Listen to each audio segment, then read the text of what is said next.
hold up, I am on my way, I'm in motion. Let's go to the ocean. Yeah, let's go outside. We can hang out on the beach without freezing. Yeah, isn't that amazing? Welcome to Crafty Beach. This is Julie.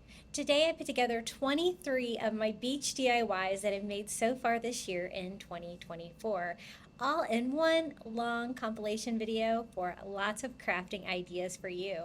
So we're going to get started with beach decor DIYs. For the first one, I wanted to do a sea turtle DIY with some of the sea turtle yard stakes from the Shore Living line and some of the Dollar Tree wall shelves. I'm going to use 4 of those and then just a roll of the Dollar Tree burlap. I love using these little shelves from the Dollar Tree because you can put them together and make a sign as large as you want, and this is going to be a really large sign. I'm actually making this for outdoors in my Florida room, and I wanted something really big and fun with sea turtles on it. So one reason I love these is that they're thicker than regular Dollar Tree signs, and they're just plain wood, so you can kind of do whatever you want with them. They're super flat, they don't warp or anything like that, and I'm going to put 4 of them together just like this. Then I can have like the little sea turtles like swimming out to the ocean is what I want to do. And so the first step is just to attach them together. You can see how thick these are. I just do a bead of hot glue. I use Gorilla Glue hot glue, works great on wood, and I've never had any problems with these being super sturdy, even outdoors. So I'm going to keep doing that all the way down, and I'm just going to make a big background for the sea turtles. What I want it to look like is the beach, and the sea turtles are coming from their nest, heading out to the ocean like they just hatched out. And I'm so excited. It's like sea turtle season where I live, and one of my favorite things to do is to go out with the groups, you can go out and watch sea turtles lay eggs, which is really exciting. And I've even been lucky enough to be at the beach at night and see leatherback sea turtles hatching out of their nest and going to the ocean. So that's what I wanted to replicate with this. Now, the Dollar Tree burlap is a great size, and it's just big enough for the sign. But the way they package it, it's like super wrinkled. So I'm just going to go in with my Cricut Easy Press real quick and give this a quick iron. It's going to make it look better in the DIY. It's going to make it a lot easier to work with because it's plenty wide enough, but it's just long enough to make the size sign that I want. So that looks pretty good. Now to attach it to the sign, I'm just going to use Mod Podge, and I want the burlap to be a little bit bigger. I can always trim it down, and later I don't want to get it on there and have the wood be exposed, so I cut it a little bit bigger. And now I can go ahead and Mod Podge on. I'm going to use a fairly good amount of Mod Podge because it's going to be hanging on the wall. I want it to be super secure. And even though I'm using this outdoors, I'm using it in my covered Florida room, so it's not going to encounter rain or anything like that. If you were going to do that, you're probably going to have to use something a little bit stronger than Mod Podge. I don't think Mod Podge would hold up real well with like rain or the elements like that. So I just make sure I have a nice thick coat all over, super even, and then I can just lay the burlap right on top, making sure that I overlap all the sides just a little bit, and that I try to get it on there like somewhat straight. And I just smooth it out to make sure all the areas are glued down. If they're not, I can just add a little bit more of the Mod Podge from the top. So that looks pretty good. The next thing I do is just give it a quick dry with my heat gun, and then I can trim it down to size. It's just easier to do it this way. You don't have to worry about how you get it on there or, stuff like that, or if it's not the right size. You can trim it down. You're going to get the perfect cut. And I do want the burlap to slightly overlap the edges. So I'm not cutting it super tight just because I want it to completely cover the wood. I don't want you to be able to see any of that. And what the burlap is going to represent in this DIY is the sand. I thought that would be cool. It's just about the same color as sand. And it's going to give you a coastal feel as well. So this is what it looks like so far. I'm just going to trim up any excess strings. I do like a little bit of fraying on the ends of the burlap, but since it's Mod Podge down, it's going to stay pretty well without fraying. I just poke a couple holes in the top sign. There's already holes on there to make a hanger. And I just take some Dollar Tree twine. I like to feed it in through the back and knot it in the front. I find that my signs hang better like that. So I just knot it in the front. I kind of messed up my burlap a little bit there, but I'm trying to glue it back down to fix that. So be careful because you're kind of close to the edge where it might want to come apart a little bit. But that looks pretty good. And then I can go ahead and do the same thing here on the other side. To get it started, if you can't get it through, this is pretty thin. You can put a little hot glue on the ends, but this is a really thin twine from the Dollar Tree, and I think that's going to work just fine. It's so thin, though, that I double knot it to make sure it doesn't come through those holes like that. And now we can start thinking about the sea turtles. It's really easy to get them off the metal stakes. If you grab it right about here with a pair of pliers, you can just bend it back and forth and it will pop off. The first two were super easy. I think it just kind of depends on how exactly it's attached. This one was a little bit more difficult. It didn't want to bend in the same place, so this one took a little bit more work, but I was able to get it off. I didn't want any of that wire to be visible from the front, and I wanted to look like, little sea turtles going across the sand. In a pattern kind of like that, where I can have like the beach over in one corner, but most of it's going to be like the burlap sand. For the ocean, I'm just going to go ahead and paint the burlap to give me that kind of look. So I start with like a light blue. This is Cloudless by Apple Barrel. And just using a brush, I'm just going to kind of, paint this corner to get us started. Trying to paint the burlap, but also kind of a little bit painting the sign behind it because it's kind of inevitable, and kind of pushing that down into the fabric. You could always add like a different kind of blue material, but I kind of love the texture of the burlap and I wanted to keep that, so I thought painting it would be the best option. And I just do like a little pool there, like kind of curvy lines and all, and kind of work that down into the burlap by rubbing it with a paper towel till it kind of gets down into the sand a little bit. Now for the sea turtles, I want to go ahead and start gluing them on.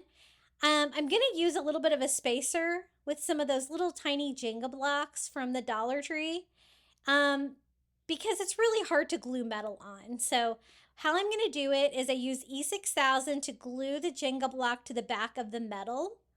That's going to give me a secure hold. It's just going to take longer to dry, because hot glue and the metal items like this from the Dollar Tree, it'll work temporarily, but it always seems to fall apart, and I don't want this to fall apart, so I'm going to go ahead and let that start drying by gluing all three of those onto our three little metal sea turtles, and then I can keep working on my ocean. I mix in like a little bit of like this Key West color so I can get like some different shades of blue to kind of make the ocean look a little bit more realistic up here. And I'm just kind of doing stripes, kind of like alternating like different shades of blue, like the ocean is.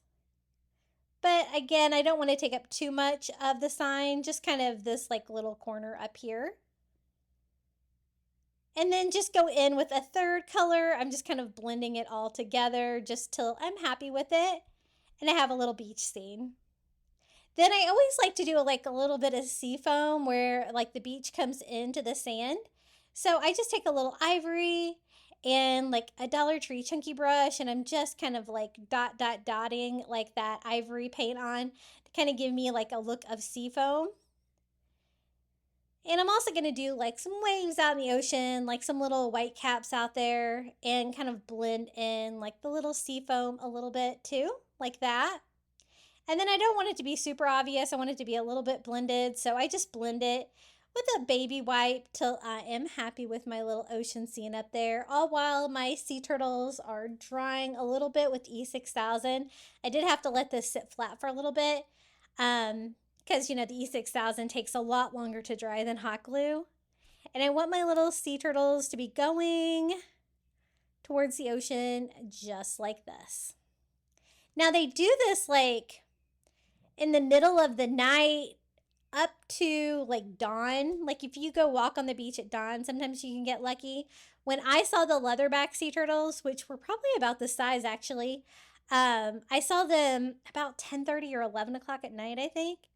It was quite an experience. And so I just hot glued the little Jenga blocks on like that. And then I thought, since it's a sand, why not add some seashells? So I'm just going through some seashells that I have from the beach and some from the Dollar Tree, and like picking out like some that aren't too big or overwhelming, just a couple seashells that would be on the beach. And that's going to add to the coastal feel as well. I'm just going to attach those with hot glue. And the burlap, of course, has holes in it, so it allows that hot glue to go down. You can glue that securely to the sign behind it. And I think that is all the sign needs. It's really big. It's really beachy. I absolutely love how this turned out. My son was a big fan. I have him home from his first year at college, which he'd already had a year in high school, so he's going to be a junior next year. Can you believe that? And he loved it. I think this is so cute. So hopefully you can pick up some of these Dollar Tree yard stakes. I know the shore living is super competitive and some of y'all don't even have it, which is just a shame. If you're enjoying today's video, don't forget to hit that like button. It really helps my videos do better here on YouTube. Okay, next beach DIY. I'm going to do a driftwood candle holder for one of those shore living battery operated candles. I'm using the wood slices, some of these wood puzzle cubes, a wood square, and of course the shore living battery operated candle. This one is the sea turtle one. Isn't it so cute? Absolutely love it. My store got these in really late, so keep checking your stores. You never know what you're going to find. Now for the little wood base for the candle holder, I'm just using one of like the chunky wood squares. We're going to give it a makeover with some of these wood slices from the Dollar Tree. I think these things make great driftwood. So that's what I'm going to use. You could kind of use whatever you have. You could use real driftwood. You could use sticks. It's going to kind of give you the same kind of vibe. I'm going to use my miter scissors to help me because these are all kind of the same length. So I'm definitely going to have to cut these down to size. And I just do the first one with just some hot glue right here on the very edge. And I want to cover the entire candle holder with driftwood to give it that coastal beachy look. So definitely going to have to cut these down. I find that my miter scissors, I did replace the blades. One of you guys told me I should do that, and it is way better now. I might even need to do it again because it's getting a little bit more difficult. I noticed the thing with them, you really have to cut 3D items like this. Like you can't cut anything flat. It has to have some shape to it, which these do, so it works well for this. But it can still be a little bit difficult, those. I got those on Amazon. I think I have those linked in my Amazon shop. And it's a lot easier than using a saw on these for sure. So as you can see, I'm just doing one side at a time. I'm doing the bottom level first. And basically that's one full one and one cut one is going to fit that nicely. And anytime I do driftwood, I'm going to want to try to alternate different sizes, make it look random. That's going to make it look more like a driftwood piece. So here is my last piece to finish off the bottom. And it's got like that beveled edge on this one. And so I'm just going to kind of go with that. I left it just plain wood. So if you see any of that wood exposed underneath my little driftwood pieces, then it's going to kind of blend in and look just like more driftwood, right? So I'm doing the same thing I did before, kind of one whole piece, one shorter piece, whatever will fit here, and just gluing it right into that bevel. And then it's just going to leave me with the top part to cover with it. And it was actually really easy to do. Just a lot of hot gluing for this project, but it turned out really cool. So I'm up here to the top. As you can see, the pieces are all like a little bit different in diameter. I'm trying not to use any of the really thick pieces just because I think it will stick out. And I want this part to be fairly flat. it is a battery operated candle, so it doesn't have to be perfect. Just something that's going to provide a nice flat base. And again, I'm trying to alternate like which side like the longer piece is on and which side the shorter cut piece is on. Like that to kind of make it look more random. Think like you're putting in like flooring and something like that. And I just keep going with that. So I'm using like all of my thinner pieces. This one is a little bit thicker, but I don't think it's going to be too much. But you know what? Those thicker pieces are definitely harder to cut. So I'm going to open up a second package to kind of get me some more pieces that are pretty much the same size. And I'm going to finish covering the top of this. And I do have another driftwood project that I'm going to use these for. If you see these at your crafter square, pick them up. They go so fast, but they make great driftwood. They also have them in the round shapes and like one that's cut like in a chip. But this one is my favorite one for sure. So I've got the entire thing covered. Once I do that, I'm just going to kind of try to clean up the excess hot glue with my heat gun. And this is what it looks like. Really fun, right? Now for the bottom, I'm going to put little feet on it to boost it up. And this is one of those like wood puzzles from like the toy aisle at Dollar Tree. It's a nice thick wood cube. You could also use the wood cubes from the crafter square or from the wood bead garland. But these are a little bit chunkier, so that's why I chose these. I'm just trying to glue them strategically so that you can't see the holes in them because they're a little bit different. So I do one in each corner. It's just going to rise it up, make it look cool. And my battery operated candle, all I have to do is turn it on. This is how it turned out. My little driftwood candle holder with the sea turtle candle. How cute are those? I was so excited to find these. I thought maybe I'd missed out on them, but it seems that my Dollar Tree just got a lot of the shore living stuff in late. And it is, I know, just so hard to get. At my store, they literally could sell 100 times more than they send us. I don't know why they don't do a better job of stocking it. Now for the next DIY, I want to do a wood round. One that you could use for a wall sign or like even an entryway. And I'm using the Dollar Tree wood rounds. The thing is that they're really thin and I don't want it to be thin and bowed. So I'm going to use 2 of them to make mine thicker. And the first step is I want to make this look like a whale. And I want to try it with sublimation. I haven't used sublimation in a long time on my channel. And because I know not a lot of you aren't set up with sublimation printers. But let me show you how I did it. And I'm going to share the printable with you in case you want to do sublimation. But you could also do it with Mod Podge. If you had like a large enough printer for one of these 12-inch wood rounds, I'm going to sublimate on acrylic. I've never done that before, but I've heard that you can do it. So I'm just using Cloudless by Apple Barrel and just doing a thin coat of acrylic all over the wood round. I still want that wood to show through because I think it's kind of pretty, but I want to sublimate my whale image right on top of that. Now, if you are interested in sublimation, basically you have to kind of research your printers. I got an Epson printer that is an extra large. It can print really large sizes because I wanted to be able to do large projects like this. And the trick is never to put ink in it. Put sublimation ink in it. So you buy empty cartridges and put sublimation ink in it, and then it's just a sublimation printer. And this is what I printed out. Now, since I haven't used mine in a while, it had banding on it with the blue, but I think with sublimating on wood, I don't think you're going to be able to tell. The size on this one is like A3. And so I printed my image out to 12.5 by 12.5 inches. Now you could do this with Mod Podge if you could print it that large, but otherwise you would need to do it on a little bit smaller wood round than this one. I'm going to use my automatic heat press. I got this for Christmas. I love it.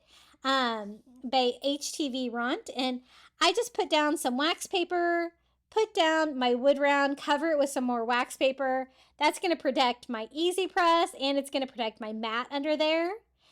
And I'm going to sublimate it at 400 degrees for 1 minute. Wasn't sure if that was going to be long enough, on the wood with the acrylic paint, but it actually turned out really well. So I love this heat press. It's nice and big. It's a lot bigger than my Cricut press, and so I could do it all in one go with no seams or anything like that. And it looks like it may have worked. So let's check out the damage here. I just attached it with some heat safe tape, and I printed my image. I flipped it so that it's kind of like an iron-on. And there is my whale. I think it turned out pretty cool. You can still kind of see the wood through it. The light blue, I'm glad I did that instead of the white background because it really goes with the ocean feel. But I think the image looks really cool. It's a nice matte finish. It looks really coastal, so I'm super happy with it. And I just need to kind of put it back to back with another wood round to make it nice and sturdy. These were kind of bowed, so I was trying to figure out a good way to do it, but I think I can make it work. And I just put hot glue on my backside, and then the trick is to line up your holes for your hanger so that you can still use those to hang your sign. So just pressing those together, trying to get them as close together. And it gives you a nice chunky wood round, something that is way better than the thin $1.25 ones. Now to frame it out, I'm just using some Dollar Tree white nautical rope.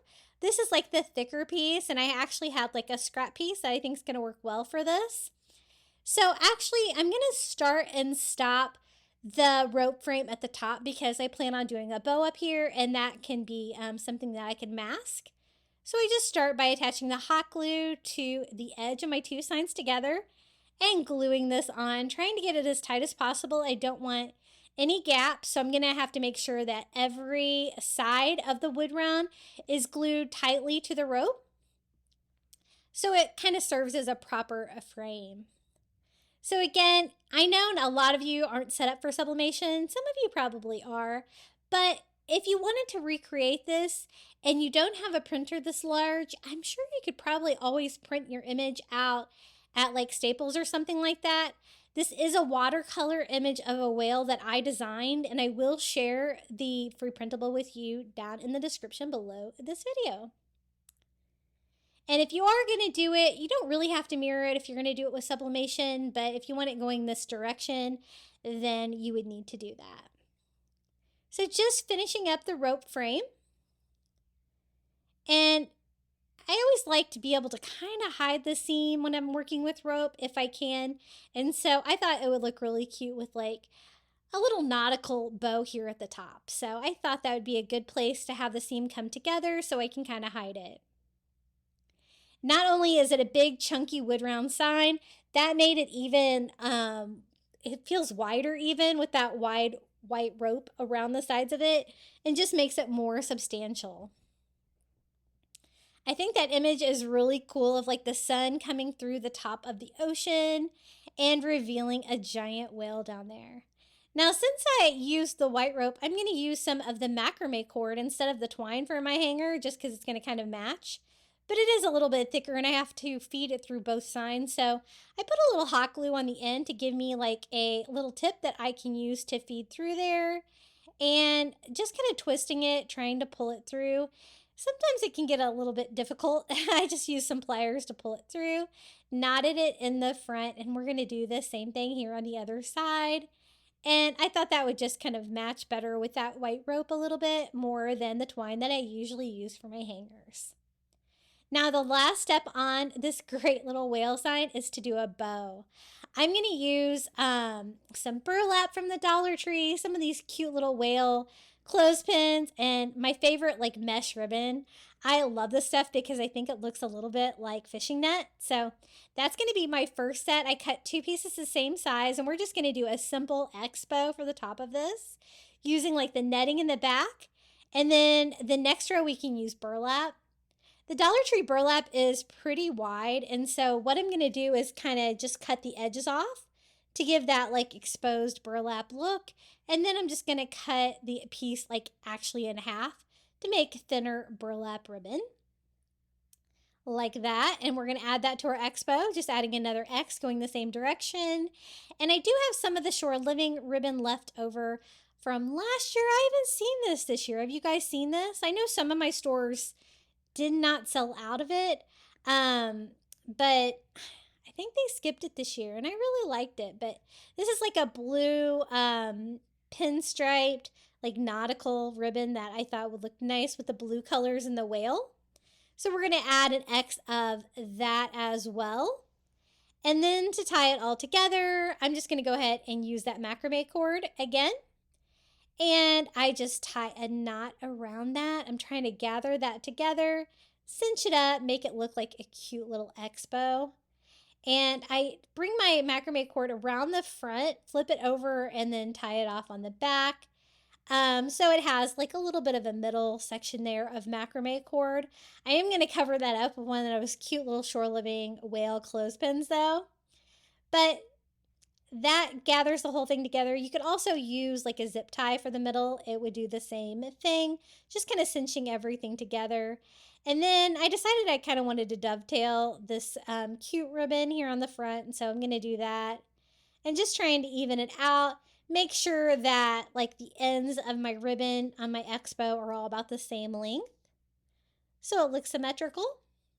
And I want to add it right here to the top where it's going to cover where that rope comes together.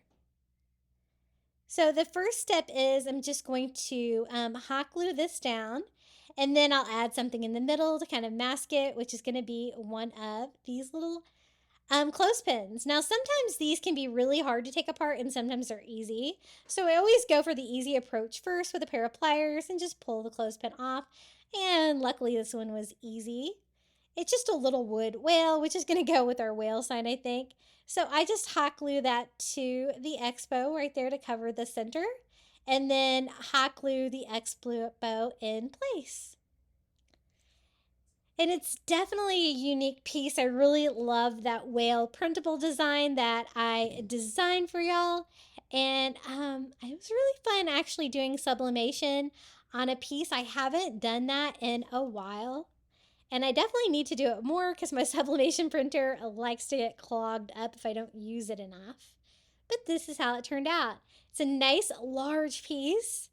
You can see that the sublimation on the acrylic paint worked a little bit better than I expected. I don't like using a lot of the methods you can use for sublimation because it makes them shiny. Sometimes I like to do it just on plain wood, but a lot of times it doesn't work great. And so the acrylic paint really helped. So great way to make your own sublimation blank. Now for the next DIY, I'm going to use one of these little wood boxes from the Dollar Tree. And what I want to make is like a rope basket pot for a plant. So it's not quite big enough for what I need, but it's going to provide me a great base. And I thought I could make the corners go up further just using a dowel. Making it large enough that I can use one of those shell wall charms from the Shore Living line on the front of it. So I'm just going to cut a dowel piece down into 4 pieces, all the same length, to provide corners. If I had 2 of those wood boxes, like the same size, I could have probably stacked them on top of each other. But basically what I want is just something square that I can use for a frame that's going to give me a sturdy piece to start our rope basket with. So I'm not going to need those till later. I can go ahead and start. And the rope that I'm using is the longest one that I could find. It's like the 13-foot rope from Dollar Tree. I've been having trouble finding rope lately at Dollar Tree. There's another town that I can go to that usually has cases of it. I think I need to stock up because I usually have way too much of this stuff, but I'm actually running low, especially after my projects today. But I'm just hot gluing to the wood box right around the edges, going around all 4 sides like that, and then I just continue that same piece of rope. I chose this one because it was like a long one and it would last longer, and I ended up needing like 2.5 packages, and luckily that's exactly what I had on this. So I just keep hot gluing it around. And when I get to the top of it, I'm actually going to keep going because, again, I want to make a big planter box that's kind of like a basket. It's going to be shaped like a square basket. And I wanted squares so that I could attach that shell to the front easily. For the corners, I'm using those dowels I cut down. And what I'm going to do is hot glue one of the wood dowels into all four corners, just right there on top, to continue that square shape. And I don't want it to be perfectly square, so this kind of really adds to the look. So now that I don't have the wood to glue to, I'm actually gluing the rope to itself.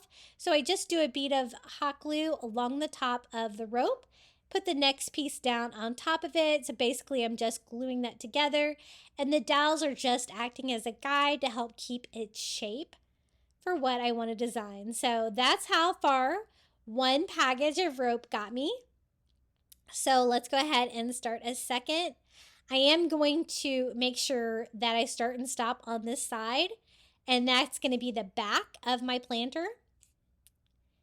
And you could do just about anything with this. It did make a really good planter, and we're going to fill it up with some fun coastal greenery. And again, I'm just doing the same thing where I'm just gluing the rope to the rope because there's really no structure left. I'm not even gluing it to the wooden dowels. I'm just using those for a guide.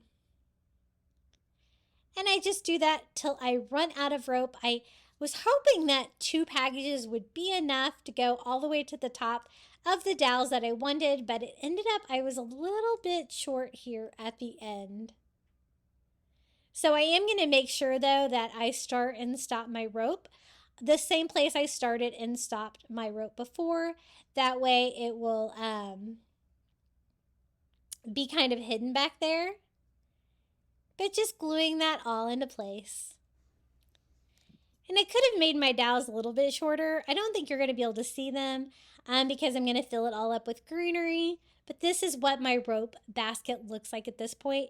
You can also do this with a white nautical rope. It'd be really cute. You could even do the circle shape if that's going to work for you. But I really wanted like a square basket.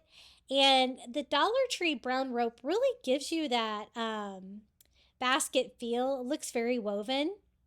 So I cleaned up the excess hot glue on there, making sure it was all melted, and then I burn off all of the fuzzies. That Dollar Tree rope can be a little messy. So I just go over the whole thing with a lighter and burn off anything I can see. And this is what it looks like. Since I glued my rope to each other, I don't really have any holes or anything like that. It's nice and solid. For the front of it, I want to use one of the Dollar Tree Shore Living wood charms. This one is just the seashell, and it's white with like a wood distress on it, and it looks perfect on the front of here. All I have to do is remove the tassel of the beads and hot glue this onto the front. And now I have the perfect coastal planter for greenery. You could use this for a real plant if you wanted to. I do not have a green thumb though, so I'm going to use some Dollar Tree greenery to decorate mine. And of course I wanted to look coastal, and so I got a lot of coastal greenery from Shore Living line this year, and some of it's not Shore Living, but I'll show you how I get it all together. It's kind of a big planter, as you can see, so I'm going to fill it up with some of the foam blocks, just trying to cut these down to size. It's going to provide me a good foundation to put all these plants in and kind of fill up all of the space of this. So I just kind of cut the pieces, mix and match until it is full and ready. And I can kind of cover up all of that mess with a little Spanish moss from the Dollar Tree. It can kind of give me that seaweed look that I like with coastal decor and kind of cover up some of that ugly green foam. Now, the Shore Living greenery is the ones with the shells and the seahorses like this. I just made sure to grab the ones that have the green stems instead of the brown because I don't like to mix the green and brown together. They also have some cooler pieces. This one's actually not Shore Living, this last one, but I thought it would go well with it. It's a newer greenery that I found at the Dollar Tree. And so it's kind of big. I'm going to kind of make that the centerpiece. So I'm going to do that one first, kind of spreading that out. It's nice and tall. And the basket's big enough that I don't have to cut anything down. Just a matter of removing the tags from these and adding these to them. And I'm going to do the seahorses here in front, like one on each side, kind of facing each other like that. And as you can see, those greeneries work really well together. They're not exactly the same, but I like the variety in color. And then I'll do like the seashell one here in front. I love the seahorse ones, but I don't want to do too many of those in there, even though I was able to find those more in the stores. I did order a whole case of these from DollarTree.com because I knew I loved them from last year, and they're always so hard to find. The back I'm also going to do a seahorse on each side, since I have so many of the seahorse pics. And then a seashell in the middle, like I did on the front. And then I have one piece of shore living greenery left. It's kind of like a coral looking piece. And I think that's going to be perfect to fill it out. I did notice I needed a little bit more reindeer moss because you could kind of see the foam a little bit through it. So just adding that there to kind of mask the foam that's inside. And then we can finish it off with this last piece. I kind of like this piece. It's really unique. Just removing the tags and kind of putting it there in front of that first greenery that we put in. And here it is, our little rope basket with the seashell in the front with the coastal pics inside. I love those little seahorses. They're so cute and great value for $1.25. And if you were lucky enough to snag some, this is a great way to display them. As you can see, the basket is square, but it's also a little bit rounded with the rope and the dowels, and I really like the vibe of it. I think it turned out really cute. What do you think?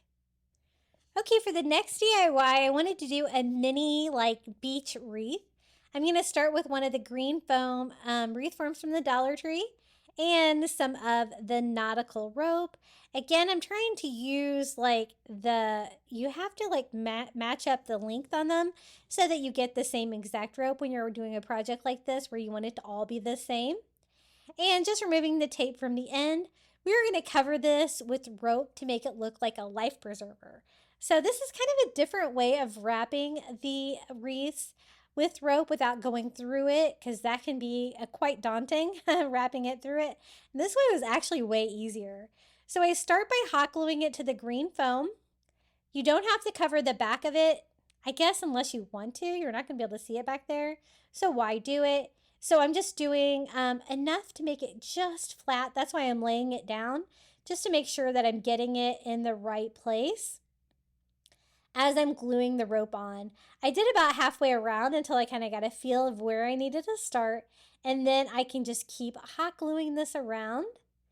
And we're going to cover it just doing rings. So once I get all the way around, I just continue with the same piece of rope and just keep hot gluing this on. I did go ahead and remove the tape from the end, so I'd be ready to start and stop whenever I run out of rope.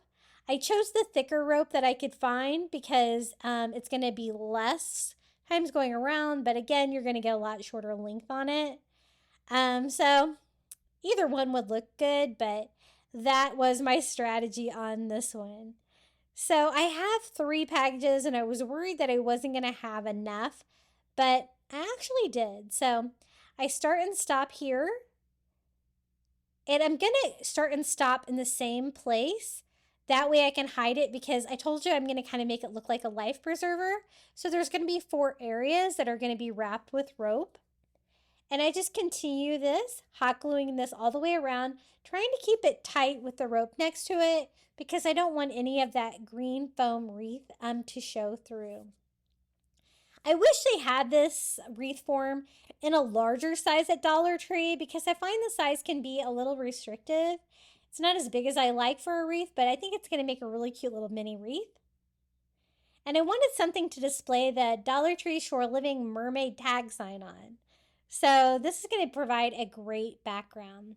So this is my 3rd package of that rope, and I just continue on. What I want to do is cover the inside of the ring. And again, you don't have to do the back. You just need enough for everything that's going to be visible from the front. But since I've already started with this package of rope, And it's going to be close to the right length that I need. I just kind of go with it and just keep lining the inside. And so as you can see, the back of it is still going to be a green foam wreath, but that's totally fine. So I went ahead and used all of the rope, and I kind of made my seam here the same place I made all of my other seams, right there at the bottom. Once I got it all on there, just like the planter, you just have to burn off your fuzzies because this Dollar Tree rope can be a little rough. You can try trimming it off with scissors too, but a lighter does a pretty good job of getting all of those little stray hairs and stuff that you see there and just making it look a lot better. I've made a lot of life buoy or life preserver wreaths, and I've never made one like this with ropes, and I think it turned out really cute. So for the other section, I'm going to use some of the thinner brown rope just because that's what I had. It doesn't really matter. But I'm going to start my seam area because I definitely know that I want to have it wrapped here. And I just start by hot gluing it to the back. And then as you can see, this is like the traditional kind of wrapping method that you need if you're going to wrap a wreath where you have to take the whole package of rope through. And I do that 4 times to provide 4 loops like that. I think that's plenty wide enough. Then I'm just going to glue this down, cut this here on the back. And that's going to be the first part. You could also do this with fabric if you wanted. And, you could do the whole wreath form with the white nautical rope if that's the look you're going for, if that's a rope that you can find. And you can even mix up the 2 ropes together. I've done that a lot in DIYs where I've mixed the white nautical and the brown rope together. And they look really good together, especially for coastal DIYs. So I just went straight across and did the same thing, wrapping the rope around 4 times and hot gluing the ends to the back of my wreath form. And then I can do the other 2 sides. Since I have those really centered out, it's going to be super easy to figure out where to put these. And just continuing the same thing until I have my little rope life preserver. And I thought this would be just a really cute little coastal background. Again, we're going to be doing a little mermaid tag sign, and I was trying to figure out what would be something cute to attach that to. That's a little bit more substantial because the little tag signs are actually pretty small. Just finishing off my last side here. Just working straight across the other side. No need to measure or anything like that. You can kind of eyeball it. And I think it looks pretty cute. What do you guys think? I liked that method of wrapping the wreath form. It's a lot easier, I think. I just burning off my fuzzies on that part of my rope as well. And I think I'll hang it straight up and down like this. I like that look. And here is the little mermaid shore living tag that I was talking about. I was going to have both, the welcome and that, but it was too big together. So we're just going to do the mermaid one. They also had these in flip-flops and maybe a beach chair. I can't remember. And I'm just painting the tag sign, this Cloudless by Apple Barrel acrylic paint, and just using a brush so I can get in all these tiny spaces behind the mermaid because, of course, it's glued on there. And I want to do a blue background, beachy blue, with a white mermaid on the front that's going to kind of pop against that blue color. But it's inevitable you're going to get blue paint on the mermaid. But that's okay because I want it to be distressed anyway. So that's going to give me a great background. So I just make sure I get pretty good coverage, at least 1 coat of blue all over everything on my tag sign. And make sure that I don't really have any paint pooling up around the sides of the mermaid as well. And for the white, I'm going to use kind of an ivory color. It's this antique parchment color. And I just want to paint the mermaid, and then I want to distress everything. Now, I've been searching for the makeup sponges from Dollar Tree forever, and they are just not getting them in. So I actually found some on Amazon that were pretty inexpensive as well. So that's a good backup source for these because these work great for painting. And I just put the makeup sponge in the paint and kind of swab that on top of my mermaid, trying to paint this and not everything else. But I like the fact that I painted it blue first because some of that blue paint shows through the ivory. But it did take a couple of coats to get good coverage because I only want a little bit of the blue showing through just to make the ivory part look distressed. Then I just do like a dry brush technique on the blue with the ivory to give that coastal farmhouse distressing that I love so much. And don't worry if you get too much on there, you can just use a baby wipe to kind of remove that, blend it in. Distressing these pieces is probably the easiest part because you can't mess up. That looks cute. I think that looks really nice. We can attach it to our rope life buoy wreath here, and I just cut a large piece of twine, and I'm going to do this all in one go. You could do this separately if you wanted. Basically, I wanted a hanger, but I also wanted a hanger for my tag sign. So I just kind of looped that around, tied it off, so I have like a giant circle now to make a hanger. And then I want to use like half of it for the hanger for the tag sign. And I kind of wish I would have done it in 2 parts because it just kind of got confusing here for me. But I tied a knot there, wrapped that around like that. And I want them to meet at the top, so I kind of tied mine off again. That way I have a hanger and I have a loop for my mermaid. I kind of decide where I want my mermaid to hang, and then I just tie it one more time to my original hanger up there. And then I'm going to tie it here on the back, secure that one piece down. I don't really need all of that length. Trimming that off, and now I have a hanger and a tag hanger for my mermaid sign. And I think it's really coastal. You could use this just about anywhere. It'd be really cute on, maybe I'll put it on the door to my guest room. That would be a really fun little welcome life buoy. But just an idea of what to do with those little tag signs. I know sometimes you can get stuck on what you're going to DIY those with, and I think this made a great backdrop for it, and it's just the right size with that small green foam wreath form. Now this is going to be really easy. I picked up a starfish from the Shore Living line, and I have one of these metal signs from, I think I used it before for another DIY, honestly. Basically, I just wanted the base of it because it's already got a hole drilled in it. And then I'm going to replace the wire that was on there before with a Dollar Tree wood skewer.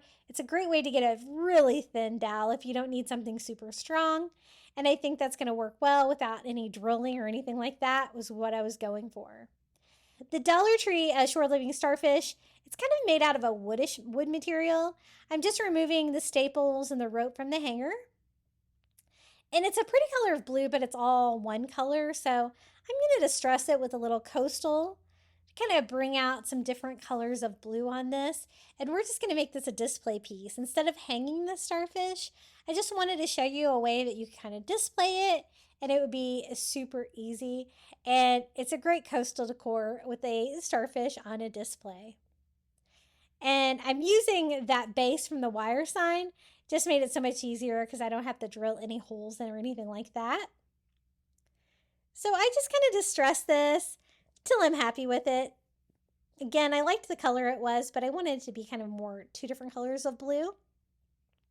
Now, I told you I didn't want to drill, so I'm using a little tiny Phillips screwdriver from the Dollar Tree and a hammer and just making a tiny hole in my starfish just because I didn't want to break out the power tools for this. And I needed a really small hole for that skewer. So I just kind of do it until it's large enough for the skewer to put in there. I'm going to use kind of the pointy end of the skewer like that, but it's a little long. So I trim it down slightly and see if that's going to fit and be strong enough. It looks like it will be, but I want to make sure it stays in there. So I just do a tiny dot of hot glue inside that hole and put the skewer right in. And I don't need it to be that long. So I can kind of adjust that as necessary. It's really easy to cut and break these off. I'm just going to kind of score it with my scissors and break off the skewer. And now I already have the hole drilled in this. So I put a little hot glue in there and put my skewer down right inside. And it's about the same exact diameter as the wire sign that was in there. And glue that in place as well, making sure that my starfish is straight, upright, and centered. Now, the only thing I don't like about that base is it kind of has like MDF wood around the edges. So I'm just going to frame it out with some Dollar Tree rope. This is the white cotton nautical rope, the thinner. And I think it's going to be a perfect base here to go all the way around the bottom and just add another fun coastal touch to the Starfish DIY. And I want the rope to start and stop on the back where you're not going to be able to see it. So I made sure to start it where the rope would go all the way around to the back. And I just attached the rope with hot glue all the way around, and it's going to cover up the ugly parts of that little base with the top of it looking like wood, so that's pretty. And I like just the natural wood color of the skewer, so I think that's perfect. Such an easy DIY, but a fun way to display some of these starfish from the shore living line at Dollar Tree if you were lucky enough to grab some. I love these so much. I think I ordered a whole case of these online as well because I love using them for DIYs. They're so versatile and they're nice and big, the starfish. And I think that base works perfectly and no drilling really involved at all there. Hey guys, have you checked out my private Facebook group yet? I have it linked in the description below. It's a great place to see what everybody's been crafting and find out when I post new content. I also have a Facebook page, Instagram, TikTok, and Pinterest, and my handle is Crafty Beach on YouTube. Let's get back to the DIYs. Okay, you ready for another DIY? I picked up a beach frame from the shore living line, and I'm going to combine that with one of these Dollar Tree wood signs and some of the little dolphin wood signs from the shore living line. I want this to actually go, the canvas to go into the frame, and I know it's a little bit too big, but I'm going to make sure that it fits because normally I just cut the canvas off and kind of reverse canvas it into the frame because it's about the same size. I just removed the hanger from the back because that's going to get in the way on my canvas. And I was like, it's so close, maybe I can just force it in there. Because I don't like that frame on those signs from the Dollar Tree anyway, I'm going to cover that up with driftwood. And so it's okay if I damage it slightly. So I tried to force mine in with a pair of, with hammers, but you know what? It didn't really fit. So I realized that I was at least going to have to kind of bust off one side of the frame to get this to work. So I'm trying to do that with as little damage as possible. The thing is that they're stapled into the back pretty securely, so there is going to be a little bit of damage, but it's going to be okay because I'm going to cover the frame part anyway. But I wanted to leave the canvas on the canvas this time, so we're going to make it work. Once I got one edge off like that, then I was able to force this in because you can see it's just so close to being the perfect size for these Dollar Tree canvases.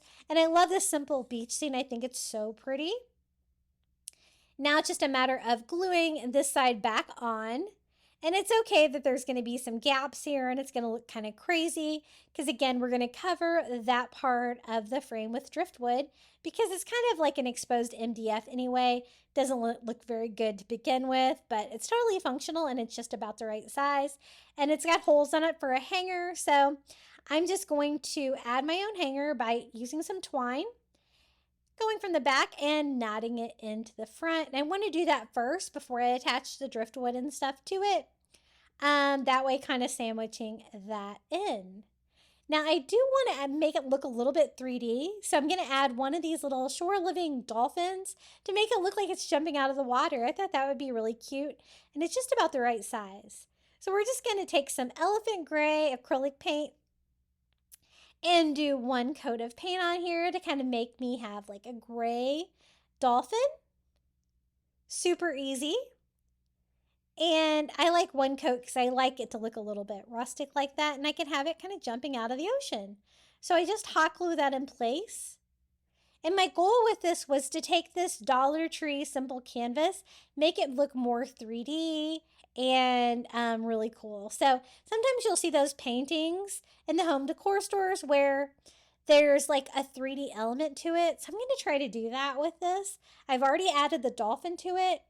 And I'm mixing some like tan and some ivory together because I thought I could try to make like the seagrass and stuff like that. I can make this look like a little bit 3D.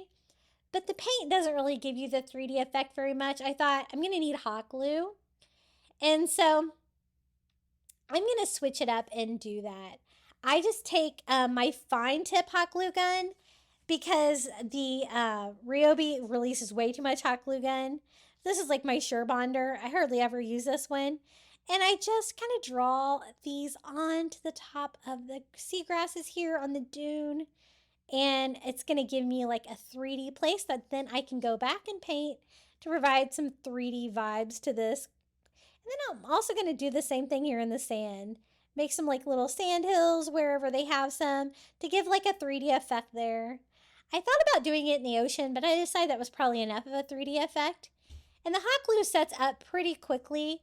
I'm just going to go in with a tiny brush and some of that tan paint and just lightly distress all over, giving you that 3D effect. As you can see, it just sets up pretty hard on its own. I didn't really have to wait or anything. And I can do that down here in the sand as well, doing like the little sand dunes. And it not only made the canvas 3D, it just gave it a little bit more dimension and fun, and I think it made it look a lot better.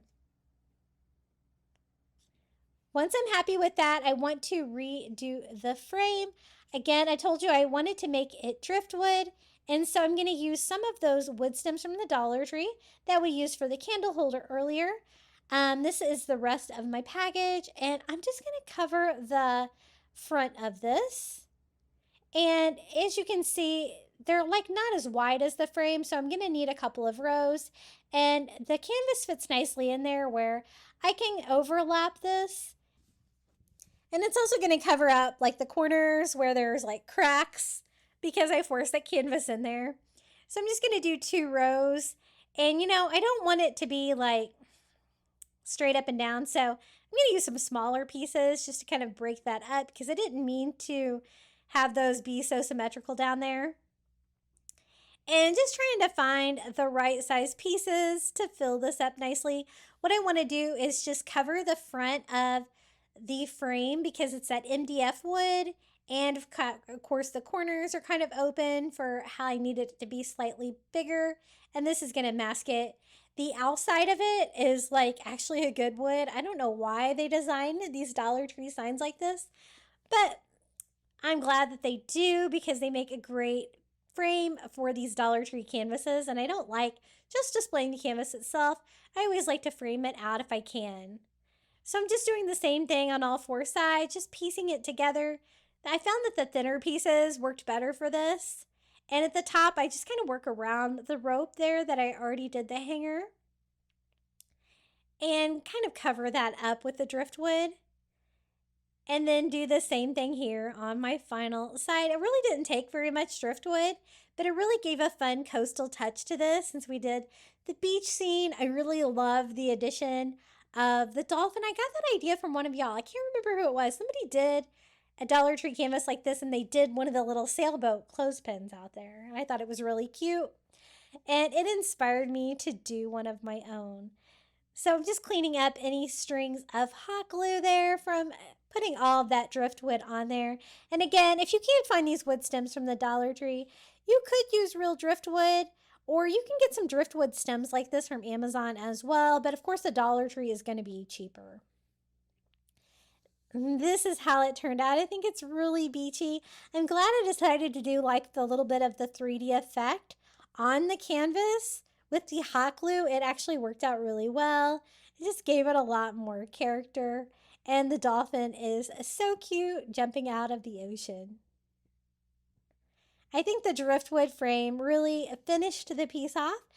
And I think it turned out really cute. Okay, switching gears, now we're going to go into some coastal solar light DIYs. Solar light DIYs seem to be some of your favorites, and so I have 10 new coastal solar light DIYs that I made this year for my channel. For the first DIY, you just need an empty bottle of soda. I'm going to try it first with one of the smaller, just regular size bottles of soda and a Dollar Tree solar light. And I saw this idea online. I wanted to try it. My son said that he's home from college. He had the great idea of making jellyfish solar lights. He always has the best ideas. And so I wanted to try it with a bottle. So I just took the label off and cleaned it off. And then what I'm going to do is just paint stripes on it. So I'm using my Posca paint pens. I love these. These are really good paint pens. They're permanent, and as you can see, they're really easy to use. And I'm using like kind of a sky blue color and just kind of making lines along the sides of the bottle. And then I space those apart about 1 inch, and so about a halfway through each one, I'm going to go through with like this more aqua color. I've really been working on my Posca paint pen collection. I think I have just about every shade right now. I absolutely love these things. So I just alternated one of those in each one to paint the tentacles, kind of alternating different colors of blue. And then you just need to cut the top off the bottle. I start with just a razor blade and then just go in with my scissors and just cut the top off of the bottle. I made the stripes go about all the way to the end of where I think that the tentacles will go. And then the bottom of the soda bottle will become the top of the jellyfish. It's also going to hold the solar light. I am going to go ahead and poke some holes in the plastic first. I'm just using my Cricut weeder and a lighter to get it hot so I can kind of carve through that plastic. It actually worked surprisingly well doing it this way. I want to poke like 2 holes in the bottom of the bottle so I can like string some twine through there to make a hanger. If you want to make yours where it's like you can't really see it, you could always use fishing line, but I don't really care. I'm actually going to use these to like hang these like in trees and bushes, and so I don't really care if it's twine.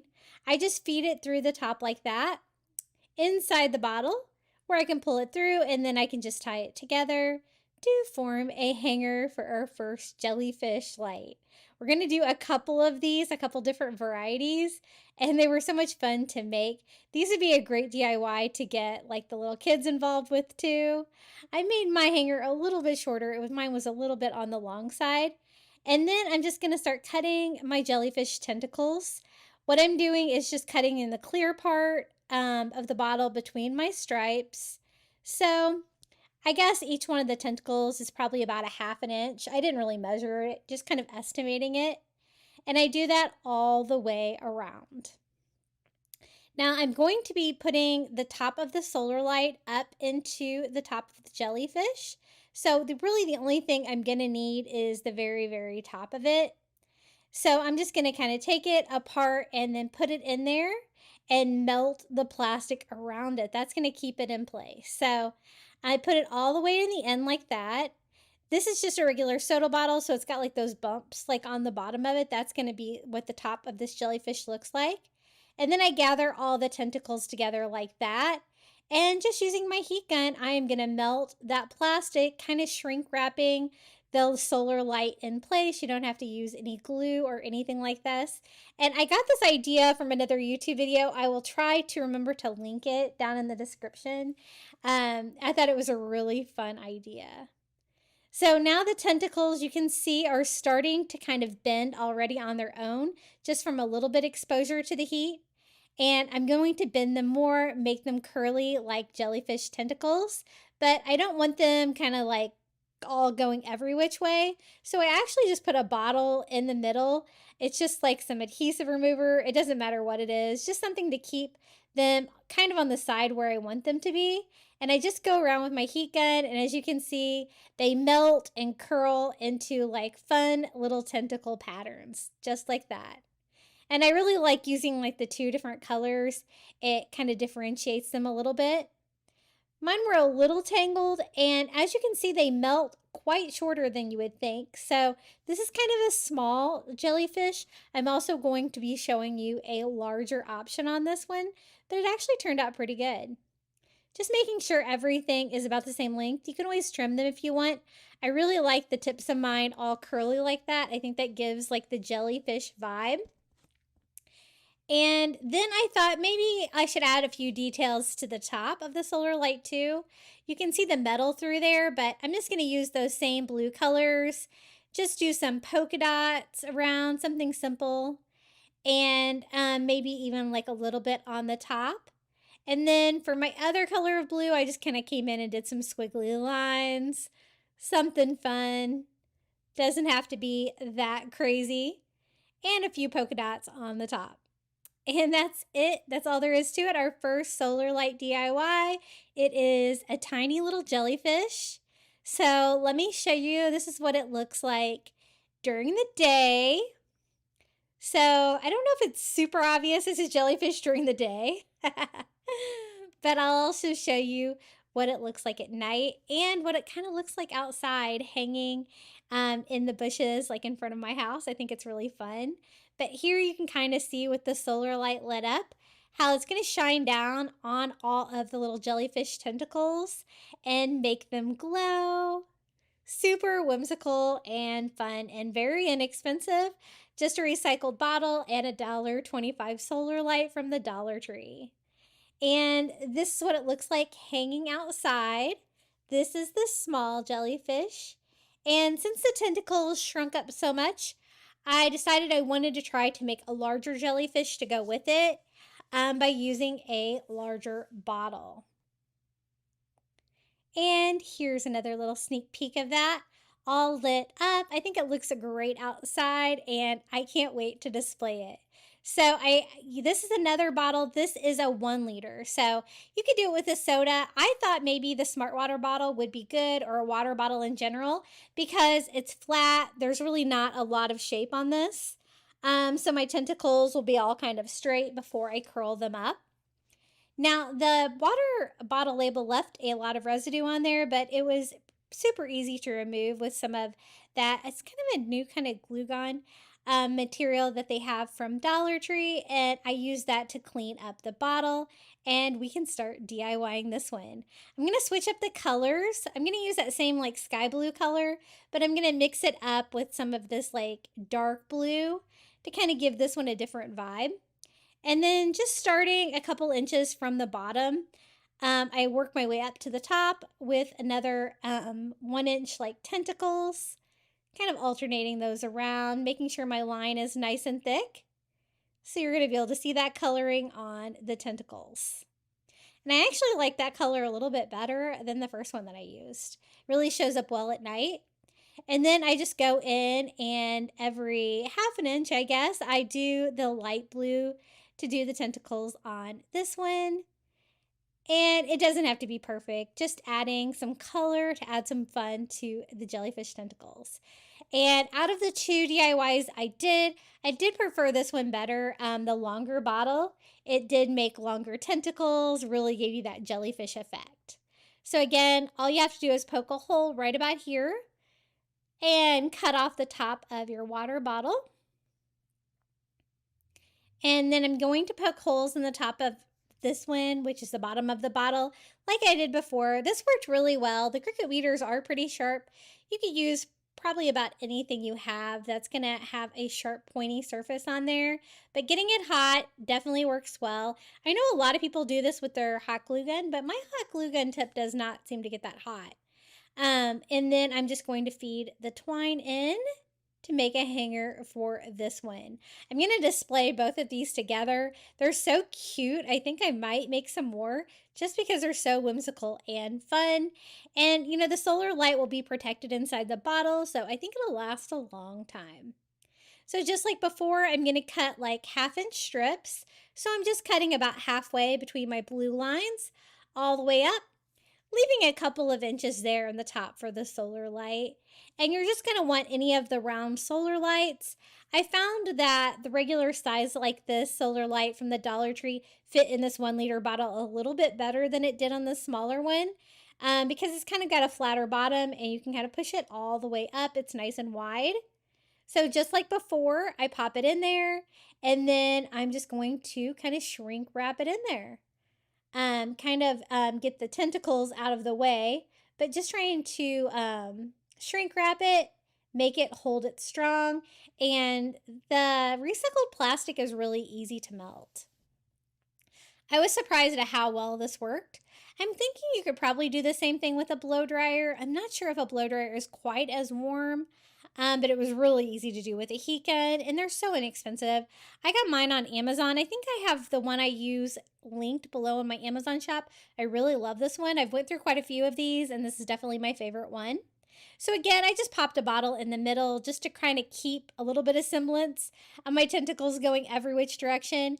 And then I just start running the heat up and down them until they start melting into all kinds of curly, crazy tentacle patterns.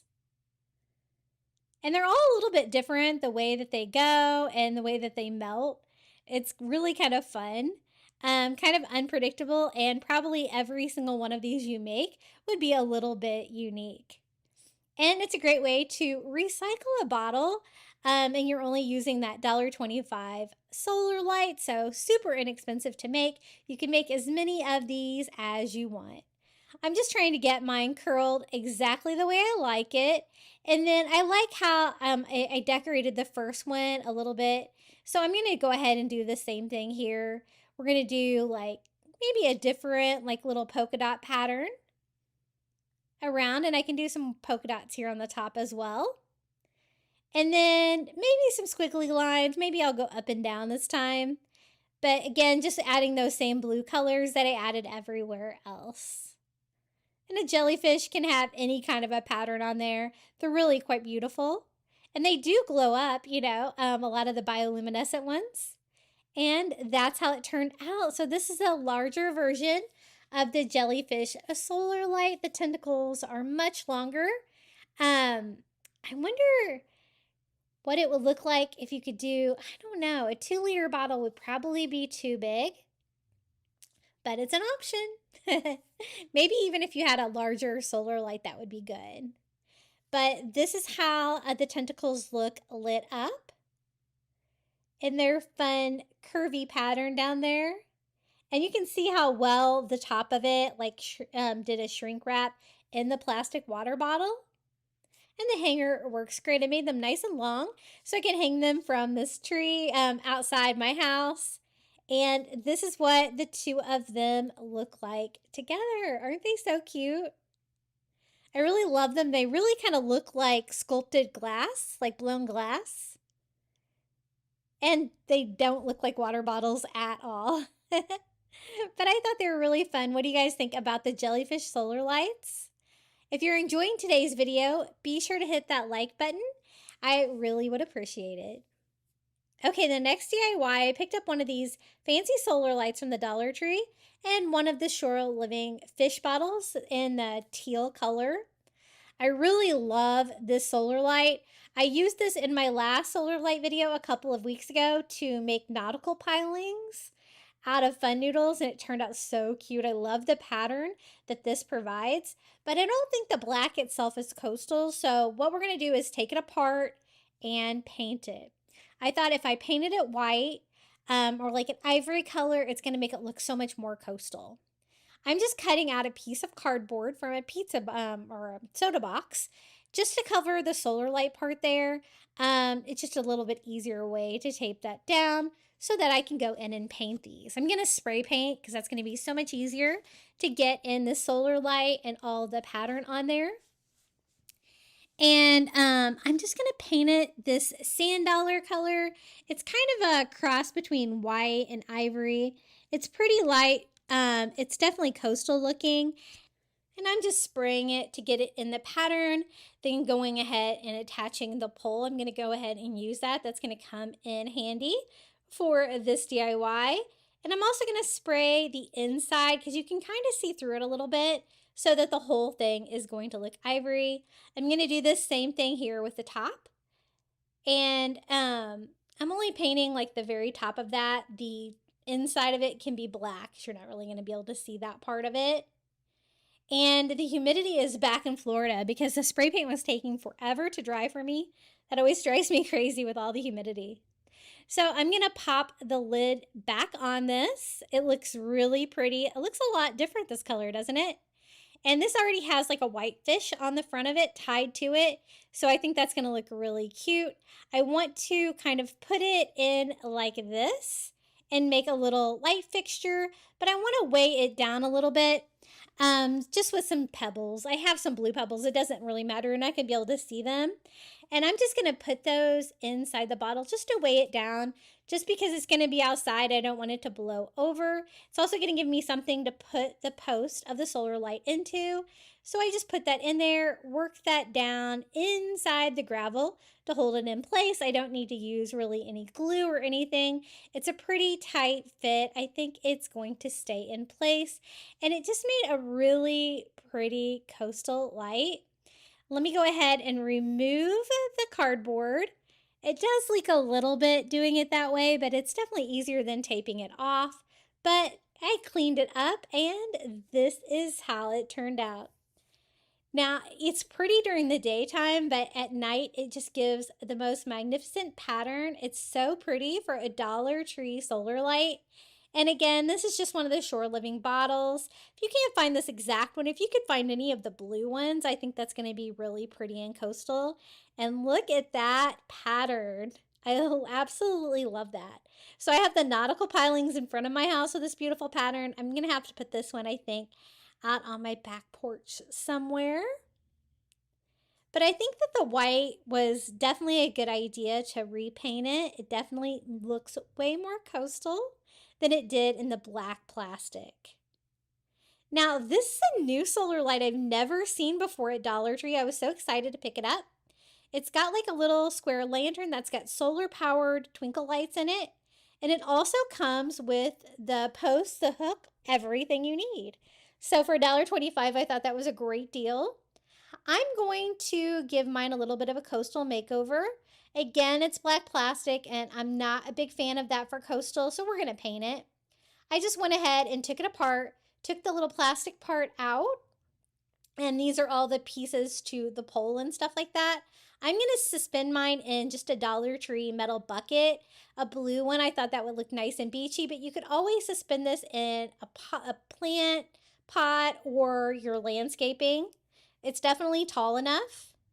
And we're just going to go ahead and spray paint this. I'm going to spray paint it this same color that I did the last one with that sand dollar spray paint. And first I'm just going to tape off the little twinkly lights so they don't get paint on them. And I need to paint kind of all of the pieces to this. So I'm going to need to paint the top. So again, I'm just cutting some more of that cardboard down to cover that up, tape that on top. And I'm going to cover like the box of the lantern. I'm also going to be painting the pole and stuff like that. So everything looks that ivory color. And that combined with that beachy blue pale, I think is going to look really cute and coastal. So again, this is an ultra matte. I really prefer the matte spray paints over the glossy. I just think it looks a little bit more coastal. Trying to give that a good coat of paint with the hanger like kind of standing up so I can get that painted on both sides. And then I'm painting the little basket of the lantern. It was really easy to take all of this apart to paint it and give it a different vibe. If you like the black, it's really cute in black as well. But if you're going for a coastal vibe, I just don't think black really goes with it. So I just put together the plastic pole for it, like that, and I'm going to go ahead and paint that as well. While I've got the spray paint out and my box. This box has been in a lot of videos now. It might be getting worn out. I'm going to have to find something else to paint in. It's really hard to find a box that will fit on my workspace under my camera where I can show you guys everything, because I hate having to take everything outside and then you guys don't get to see the whole process. So here is the hook that holds it. I'm going to go ahead and spray paint that ivory as well. And I'm going to kind of spray paint everything except for the very like stake part of it, because you won't be able to see that. I actually end up not even using that part of it. I'm going to flip over the lantern and spray paint it again. That way I can get all of the inside of the lantern too. And that looks way better. Let me get a little bit over on this side and just trying to make sure I have everything painted. I also painted kind of on the inside lip of the top of it as well, anywhere that might be visible. And now it is time to try to get these dry and put this together. I was having impatience because I needed to get this video out because my son and I are going to Universal tomorrow. So the day you're watching this, my son and I will be at Universal celebrating summer vacation. He has 1 week off before summer school starts. And we are going to be enjoying ourselves at Universal Orlando. So I filled the tin pail up with just some rocks I have from Dollar Tree and some gravel. And then I'm going to top it off with sand. That way it looks like a beachy bucket full of sand and shells is what I was going for. But I wanted it to be weighed down because it's going to be outside too. And then I need to put my pole in there. I was trying to decide if I should have put my pole in there first before I put the rocks in there. And I probably should have. I tried it first with the stake. And I really wasn't getting anywhere with it. So I'm actually going to remove that. And I lost some of my sand down in the gravel, but I just went ahead and removed the stake, kind of worked that down into the rocks so that uses that to stand it up to kind of make it sturdier. And I'm just going to have to replace the sand that kind of all went down in it. I'm going to secure it with a little bit of hot glue. And then I'm just going to use some Dollar Tree tan sand for the top. Now, if you're worried about losing your sand for the top, you can always use some like adhesive spray glue. They do have that at Dollar Tree that you can kind of spray on there, kind of help keep your sand in there. I'm just going to kind of skip it and just like let it be sand. I can always replace it if I need to. And then just some seashells from my stash. I'm going to use some larger ones and scatter those around so it looks like a little beach bucket with sand and seashells inside of it. Makes it look really coastal. I slide in the little plastic cube back inside the lantern. And then I just have to untape my twinkle lights. So this is a solar light, but the solar light, instead of just having one light, has all these little twinkle lights. So I really can't believe this was only $1.25, a really good deal. And I'm just going to put those down back inside it. And the lid just twists on, it like screws on like a lid. And we can remove the cardboard from the top, clean up any of the excess. It's got the little hanger on there already, and then I can just hook that on the loop. This turned out so cute and beachy and really versatile. You could use this so many different places. I think I might use this on the table next to my front door. But look how pretty it looks in that white color. And the little beachy pail of seashells and sand really complements the coastal look. Here it is lit up at night. It was kind of hard to get a good picture of this one, but look how pretty that looks. I think this is going to look really good outside. And I was really impressed with how well it turned out. It seems fairly sturdy. And again, it's made out of plastic, so if it does tip over, nothing's really going to happen with it. Now for the next DIY, these are new this year with the Shore Living line, the little message in a bottle. And I thought that would be the perfect, easy solar light. I got this one. It's kind of the more turquoisey teal color one. They had different colors.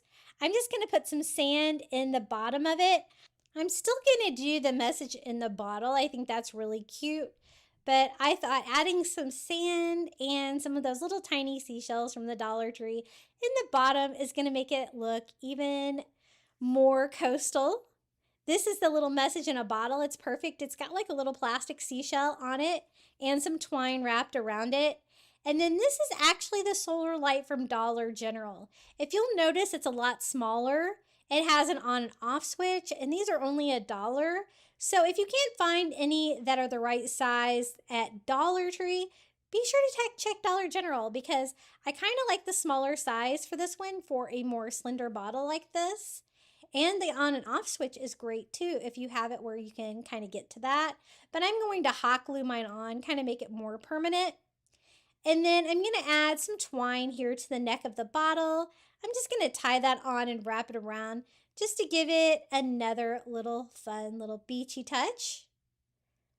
I wrap it around until I'm happy with it and then just glue down my loose end.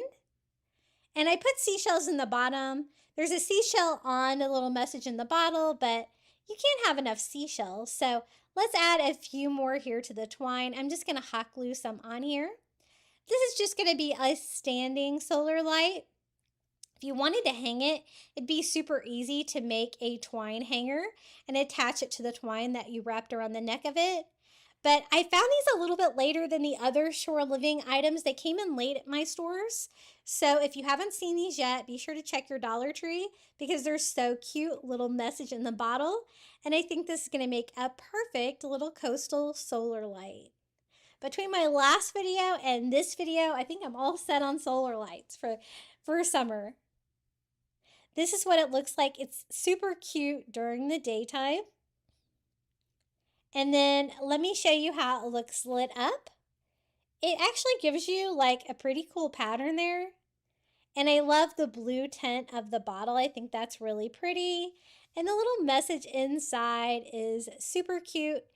And the Dollar General size of the solar light works really well there on the top. It's almost the perfect width. It almost looks like a water bottle lid like that. Now for the next one, I picked up a square jar from Dollar Tree and some of the Shore Living Starfish. And I want to make a really cool little kind of starfish lantern. I'm going to tint it with some of this Krylon sea glass, sea foam. I had a big trouble finding that. I actually ended up finding it at Hobby Lobby. Some of you guys were saying that I think Home Depot or Lowe's might have it. I wasn't able to find it anywhere, so I ordered mine online because we don't have a Hobby Lobby. And I can post a link to it below. I got a couple of bottles of it because I think it's perfect for coastal. You can frost in that beachy, like bluish green color, and it looks so coastal. So I turned my jar. It's right side up. I'm actually going to use it upside down in the process, but I don't want to get any of the frosting on the bottom of the glass because that is where the solar light's going to be located, and I want it to be able to be exposed to the sun without any of the frosting. So I just go all over all the sides. I gave it a pretty healthy coat of frosting. I really wanted that beautiful greenish color to shine through. And I thought it would be a fun background that can light up with the solar light, but it's going to look great behind the Dollar Tree starfish. So I just take the solar light and do some hot glue on the plastic sides and just sit it inside, gluing it to the bottom of the jar. That's going to be the top. And then I don't really need the stakes or the plastic light part, so I just removed those and screwed the jar lid on. And so the bottom or the top of it, the light will still be able to come through and charge it. It's also going to protect the solar light, make it last longer. Now for the starfish, I'm just using one of the Shore Living Starfish, hot gluing that to the front. I think that looks really pretty.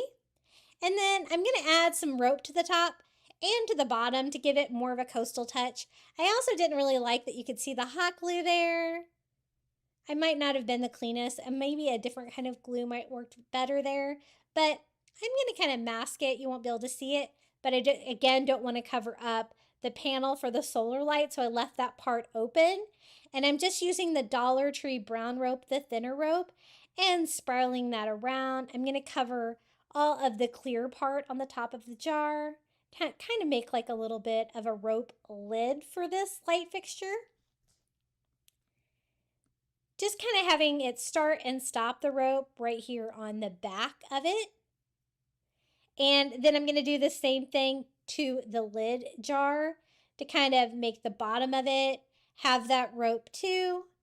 And just one around is going to be plenty for this. Again, I start and stop on the back and just attach that with hot glue to the metal lid for the square jar. And that's what it looks like so far. I wanted to raise it up though, and I thought one of these would work great. These are like the concrete candle holders from Dollar Tree, and I'm actually going to use it upside down. It's kind of white and chippy, it's like concrete, but I like that. I think that looks coastal, and I think that's going to look really fun with this. So I just removed the label from the bottom. I'm going to have it upside down like this. So the jar is upside down, the candle holder is upside down, and I hot glue the metal lid to the jar onto the candle holder, and it's going to give it a nice heavy base to be outside. It's like a concrete material, so it should hold up well. to the elements, and this is how it turned out. Isn't that frosting so pretty? It's like sea glass, and I think it's so pretty. This is what it looks like during the daytime. So it's really pretty, even during the day. Definitely has a coastal feel to it. And then let me show you how it looks lit up at night. That frosting, I think, looks really pretty.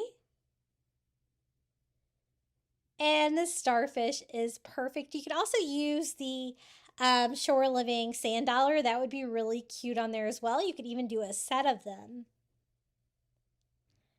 I love it. I think it turned out really cute. Okay, for the next DIY, I picked up one of the tall vases from Dollar Tree Plus. These are $3, but they're really big. And then one of the little beautiful jars from Dollar Tree. And I'm going to make a lighthouse. I've done another version of the lighthouse. This is how I'm going to make this one. I'm going to have that jar on the top for the light, and I'm going to have the vase upside down for the lighthouse part of it. So this is going to be a way larger version than the one that I made in my last video a couple of weeks ago. So if you want a smaller version, be sure to check out that video. I will have that video linked at the end of today's video. I'm going to frost this one again with the sea glass. I think that turned out really pretty. And so this has like a great like pattern. I think it's going to look really pretty lit up at night and provide a nice light pattern when it's lit up. But I thought it would be more special if I tinted it. So I'm tinting it that sea glass green color. But I just kind of do a light coat all over. Nothing crazy. Again, because my spray paint was taking forever to dry. And then for the vase part, we're going to have it upside down like this. I'm just going to go ahead and remove the adhesive here from the bottom, so that will be nice and clean when I go to attach the light part to the top of my lighthouse. And we're going to cover it with some of the faux leather from Dollar Tree. I love working with this stuff. It's so easy. And I am just going to cover it. As you can see, even though it's the extra large vase, the faux leather is plenty big enough. I cut out a piece that's a little bit larger so I can kind of overlap that. And since the vase is straight up and down, it was really easy to attach this. There was no weird angles or anything like that. And I think this is going to be a really cute option for an outdoor solar light lighthouse. I just hot glue kind of my cut in first. That way you won't be able to see that. And my straight edge, I'm going to use that as my outer edge and hot glue that, overlapping that with the leather. I lined it up there with the bottom. I guess it would be the top of the vase. And then it's going to be a little bit long, so we are going to need to trim it down here at the top because I kind of want just glass on the top of it so I can glue glass to glass when I go ahead to put this together. So as you can see, it's really easy to cut the faux leather, and I think that's a great starter piece for it. But of course, I want to have some stripes. Now, you can always do like horizontal stripes. I'm actually going to do diagonal stripes, so I'm going to paint them on. You could also use ribbon if you had like a cool leather ribbon or something like that that would hold up well outdoors. I'm just using painter's tape and I spiral it around. Now the stripe is pretty small, so I want to do another set of spirals. So I just start again, kind of trying to place it about halfway between my first set and just working that all the way around, overlapping the bottom and kind of moving them around until they are centered and I am happy with the stripes. And we're just going to go in and paint that faux leather. It's super easy to paint. And so we'll have like that ivory stripe. And then I thought like a beachy blue stripe would be fun. The color I'm using is Apple Barrel Cloudless. I thought that would look really pretty in contrast to that sea glass that we frosted the top of the light with. So I'm just putting a thin coat all over the leather of that beachy blue. Now, the faux leather at Dollar Tree comes in all different shades. They have like ivory, they have brown, they have navy, and they have black. So you can kind of do it to whatever colors that you wanted. I wanted to do another lighthouse DIY video for one of my members on my YouTube channel, Melinda. Her mother, Gail, loved lighthouses, and it's almost the 1 year anniversary of her passing. She was a viewer here on my channel. They watch my channel together, and so I know she wanted me to do another lighthouse DIY. So this one is for you, Melinda. I really hope you enjoy this. And once I get a nice thin coat on this, I did go over it with a second coat because you kind of have to do the really thin coats of acrylic on the leather to make it not too splotchy. And we can start putting together the top while that dries. So the Dollar Tree solar light, I'm just using one of the silver ones. I'm just going to hot glue it to the top of the jar. If I go around like the inner edge, it's going to be perfect. The jar is slightly larger than the solar light, and I'm going to place that right on side. I usually take the little plastic part off on the inside because I don't really want the light focus there. I want the whole jar to light up. And I think this is going to light up really pretty. So this should be dry. We can go ahead and remove the painter's tape to reveal those great lighthouse stripes.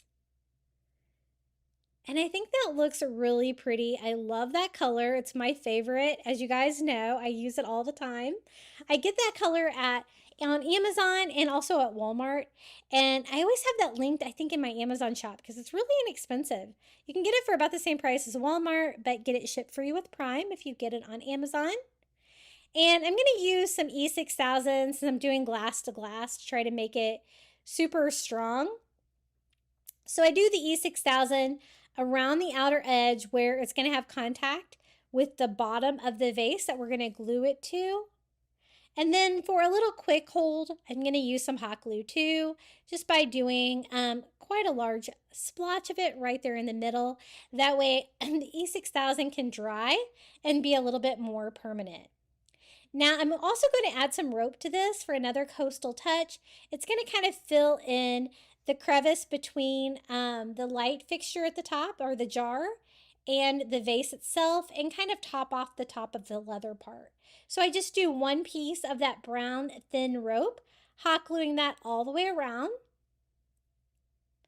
And I liked that so much that I decided to add more rope to the rest of it. So I'm going to go around the bottom. So just where my seam is on my leather is also going to be the seam on my rope. And I'm going to do one row of the brown rope around the bottom, just hot gluing that to the leather all the way around. And it just kind of finish it off, make it look more finished. Anytime I can add rope or twine or of course shells to something, it's definitely going to up the coastal factor. And then I thought that looked really good. And then I thought that I could actually make the top of the solar light wider to kind of make it more fit with the width of the entire lighthouse, if that makes sense. So I'm going to use some more of that brown rope. And what we're going to do is we're just going to wrap that around the silver solar light here at the top, basically covering all of it. So I start on the back where my seam was, and I'm just hot gluing that all the way around. I'm going to hot glue the whole thing down so it stays in place. And I use the Gorilla Glue hot glue. It usually performs pretty well outside, even with the elements here in Florida. I can't really complain. I think it's going to be great for the rope. But I definitely recommend like a super glue or the E6000 for your glass to glass hold to hold the whole thing together. So I just glued that all the way around. It was a little hairy, so I'm going to burn off the fuzzies on this one. And this lighthouse light is complete. This is what it looks like during the daytime. Super pretty with that jar. I think that makes a really cute top for the lighthouse. And look how beautiful that leather looks even painted. I love that because you have that same texture. And then let me show you what the lighthouse looks like lit up at night. I was so impressed the light not only went through the jar, but it also went through the vase. So you can see that the lighthouse itself is illuminated too a little bit, but the main light, of course, is at the top like a lighthouse would be. but that light was super bright in there. It really shined the whole thing up, and I'm really happy with how this turned out. Now, this is another new Shore Living item this year that came in a little bit later. The Shore Living bottles, I'm going to use that with one of the new candle holders from Dollar Tree as well. This one's already got that frosted bluish green color that I love. It's got a shell tied around it. I'm just going to add a solar light to the top of it. I thought that'd be really cute. And this one's going to be really easy. So I'm going to fill it up with some sand. I'm going to use some tan sand. You could probably get away with using white sand too, because you can't really see the color too much in there. And then just some of the little tiny seashells. These are the ones that come in the glass bottles from the Dollar Tree, which I've been having trouble finding. I know a lot of you guys have been having trouble finding that too. But I just checked on Amazon the other day, and you can buy a ton of those for next to nothing on Amazon. So if you can't find them at your Dollar Tree, check on there. You can get just a giant package of them. They're super inexpensive. And just a lot of seashells in the bottom. Again, it's already got like a plastic seashell tied around the neck of it with some raffia. And then I do a bead of hot glue all around the top and just stick the solar light on top. That's going to light it up for a little beachy scene in top. And since it's kind of small, we're going to boost it up and make it like a little outdoor light fixture by using one of these candle holders. This is like a glossy ivory color. I'm going to use some E6000 and hot glue in combination to attach this. I probably should have done that the other way. I don't know what I was thinking on that, but it worked. We got that glued on. And then I also want to give a little bit more texture. It's got the raffia on there, but I thought a little burlap would be cute too. So I'm just going to cut the burlap roll from the Dollar Tree and make my own size ribbon that's going to be the same width as the top of the solar light, and just hot glue that to the back of it and wrap it around. The metal looks fine, but anytime I can add like a little bit of a rope or a burlap touch, I'm going to do it because I think it looks really pretty and coastal. So it's like a little lamp for outside. I think it turned out really cute. This is what it looks like during the day. That little plastic shell on there is pretty cute. And they had these in like darker blue. They had them in frosted green. They had those in lots of different options. And again, those came in a little later with the Shore Living items at my Dollar Tree. But as you can see, it looks really pretty in the day. And let me show you how it looks all lit up at night. I had to take these solar lights outside today to try to charge them so that I could show you these projects lit up at night. I love that bottle. I think it's really cute, and there's so many uses that you could use with that. Now the next DIY, I'm just going to take one of the Dollar Tree mason jars and one of their hanging lids that has like a cutout. This one's a star. It doesn't really matter. You're not going to be able to see it. And a Dollar Tree solar light. Again, I don't really like the black color. I don't think that looks coastal. So we're just going to paint it. I'm going to use that same Sand Dollar Rust-Oleum color spray paint that I've used on other solar lights, and I am going to spray just the top of the lid and the handle, that ivory color. You can always paint with acrylic if you don't have spray paint, but I kind of had it out. It was all set up. I might as well use it, and it works pretty good on metal. Now we can start preparing the jar. It's just a regular size mason jar. It's going to fit that lid that we got there. And then I'm going to combine it with some of the Fairy Garden beach items that I got this year. This is like the little beach lounge chair with the hat. And there's even like a little beach sign. I think there's going to be plenty of room in the mason jar for both of them. I don't want them to move around or anything once I get it together. So I just attach them with hot glue to the bottom of my jar, making sure the numbers and stuff like that is on the back of the jar, so that won't be the front. And just hot glue both of those in place on the bottom of the jar, just like that. And they have so many fun options. You could do like seahorses, sea turtles, sand castles. They have so many cute things. And then I'm going to fill in the beachy area with Dollar Tree sand, kind of shaking it around, making sure that I have enough to cover the bases, but Not too much. I don't want to cover up those cute decorations. And then just clean up them with a dry paintbrush. We'll get the sand off of them. And then this is the white lid. I'm just going to put it on there and screw this into place. It was a little tricky getting it started, but it definitely fit on there just fine. And now we can add the solar light. It can shine through that cutout on the top of the hanger. So the hanger is going to allow me to hang this up. And then the cutout is going to allow the light to shine through. I just do hot glue in between each one of the rays of the star and sit my solar light right there on top. The solar light is the silver. I could have painted it, but I'm actually just going to cover that with burlap too. So I'm just going to cut another piece of burlap ribbon down to size.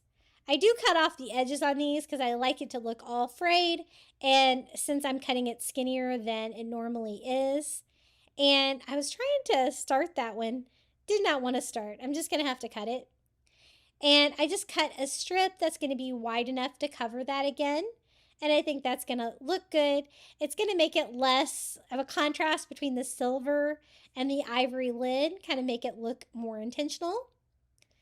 And I just attach that by hot gluing it to the back and overlapping it. Super easy solar light DIY. You can hang this from a hook. You could hang this from a tree. You could sit it around on a table or on the ground. It's going to look cute. It has so many different uses, very versatile, and a great use for those little mason jar lids from the Dollar Tree. And anytime I can use some of those little fairy garden beach items, I am definitely going to. I think they're so cute. The little sign says beach welcome. It's got the little beach chair with the hat. And this is what it looks like lit up at night. It was super bright. With that star cut out, plenty of room to shine the light through. And the burlap definitely disguises that silver finish. It really looks way more intentional. It makes the jar look a little bit taller as well. Now this DIY is so simple. I picked up one of these little canister jars from the Dollar Tree. It's a square shape and it's nice and kind of flat. And I picked up some more fairy garden items. This is the flamingo and the palm tree. And then the only one I have left is one of the black solar lights. So we're going to make that work by attaching it to the inside of the lid.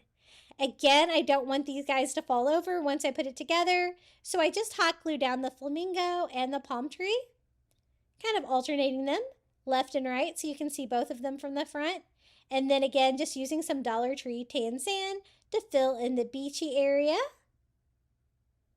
like that. And I didn't want to use anything too tall because we're actually going to have the solar light inside this jar since it has the hinged lid and it's going to fit in there. So I just make sure I have enough sand, and then I can't have a beach without seashells. So I'm just going to scatter out some more of those little tiny seashells from the Dollar Tree. And then it's just a matter of attaching this to the inside of the lid. You're not really going to be able to see it, so I think black's going to be fine on this. I just put some hot glue around all four sides and glue that to the top of the jar like that. It's plenty wide enough to fit it inside. It's going to protect the solar light as well and keep it nice and dry, but it's still going to allow the sunshine to get to it and charge the solar light. So this was a super easy solar light DIY, really versatile. If you wanted to hang it, you totally could. Wrap some twine around there and make a hanger very easily, but I think this would be really cute for just like a little side table or even on the ground or patio area. And the flamingo looks really cute, lit up here at night. Very tropical, and I love pink flamingos. I'm going to have to do another pink flamingo DIY video for you guys. I know I have a lot of pink flamingo fans out there, just like me. But it was really easy DIY to make. And I hope you enjoyed those coastal solar light DIYs. Now let's switch back up and do some more beach decor DIYs. I think these turned out really cute.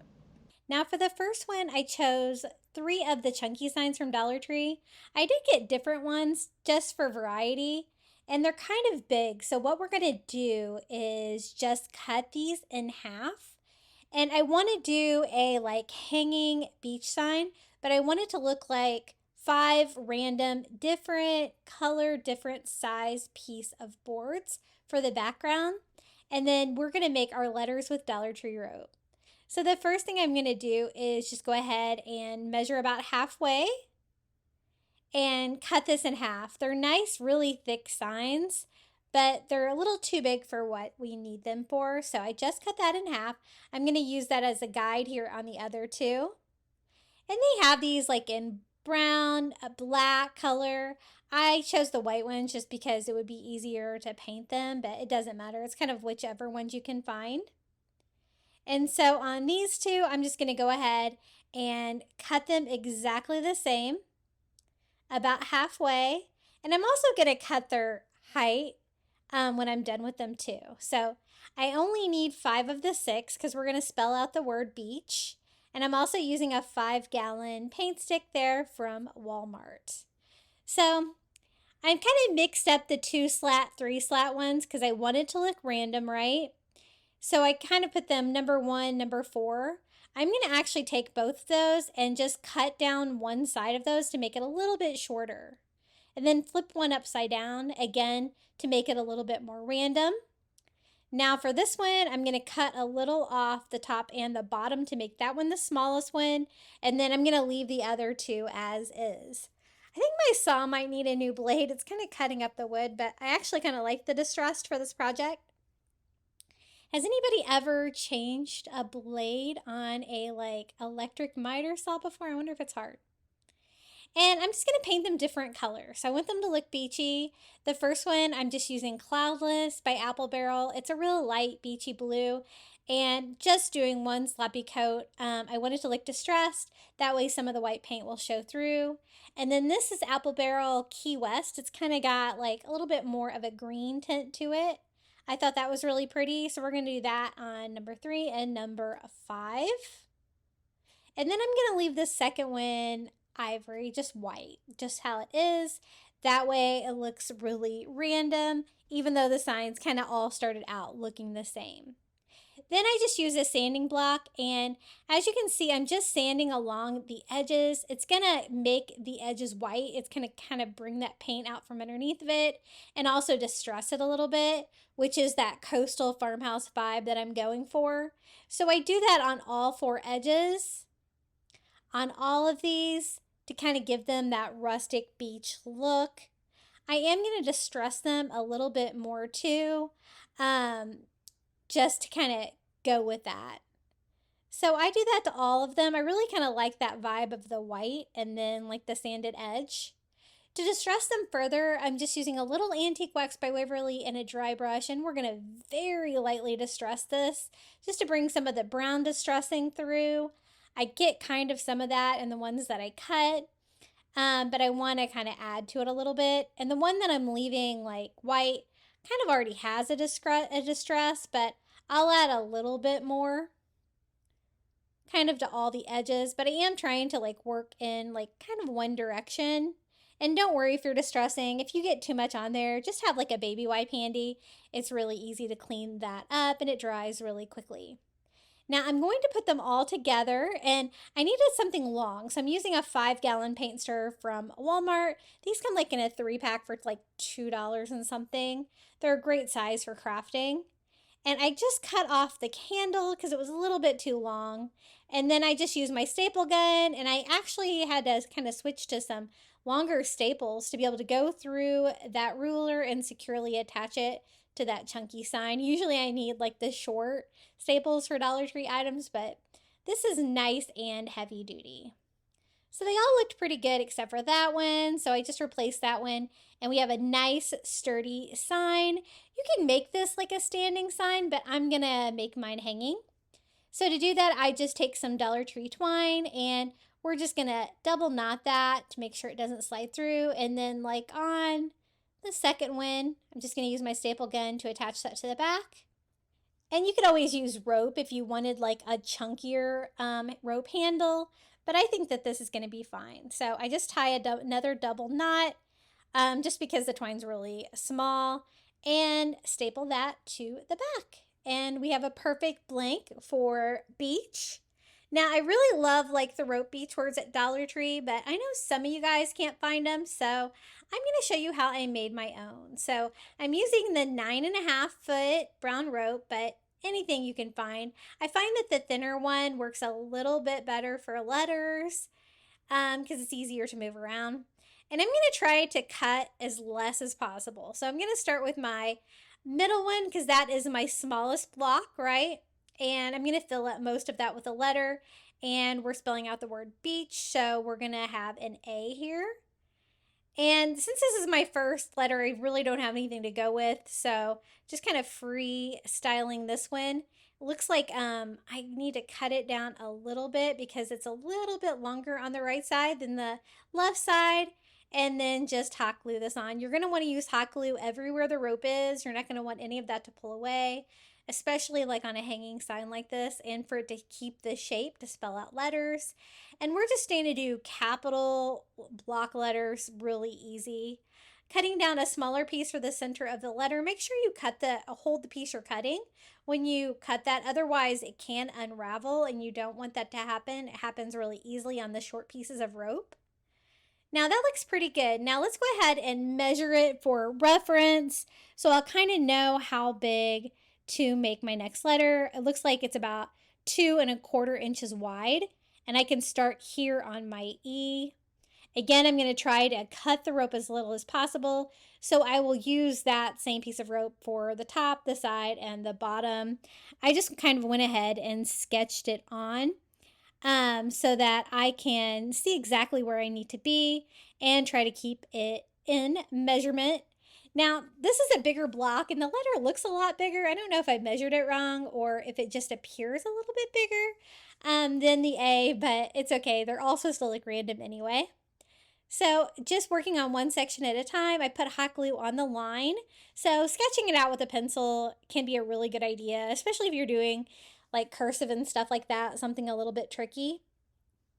But this is pretty easy to do, just the capital letters. So there is this middle section of my E. I did have to cut a separate piece for that. And I tried to smush it a little bit because it looked like it was a little bit bigger, but again, that's okay.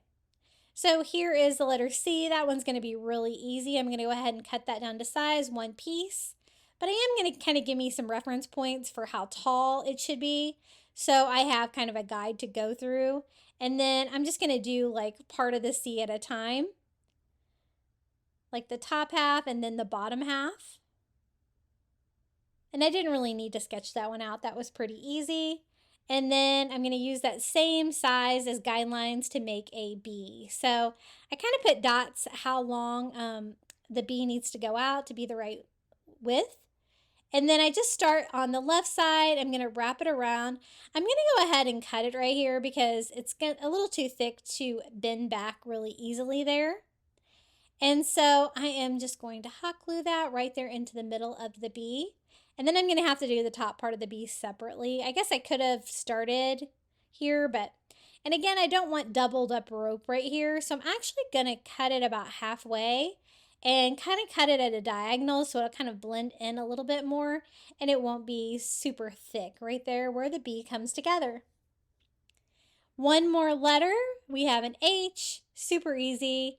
Now that I know the dimensions and it's a nice easy letter. I do have to cut it into 3 pieces just because that's how the letter is shaped. And I really love how this sign came together. I think it was really easy. It's real sturdy. This is a piece that you could definitely sell if you wanted. Very high quality and definitely coastal, like something that you could find in a beach shop for your house. This is how it turned out. I really like the varying colors of blue. And I don't know where I'm going to put this. It's pretty cute. Maybe in my bedroom. I really like it. Okay, are you ready for another DIY? I'm going to show you how you can take one of the Dollar Tree canvases. This is one of the newer beach canvases this year. Kind of looks AI generated.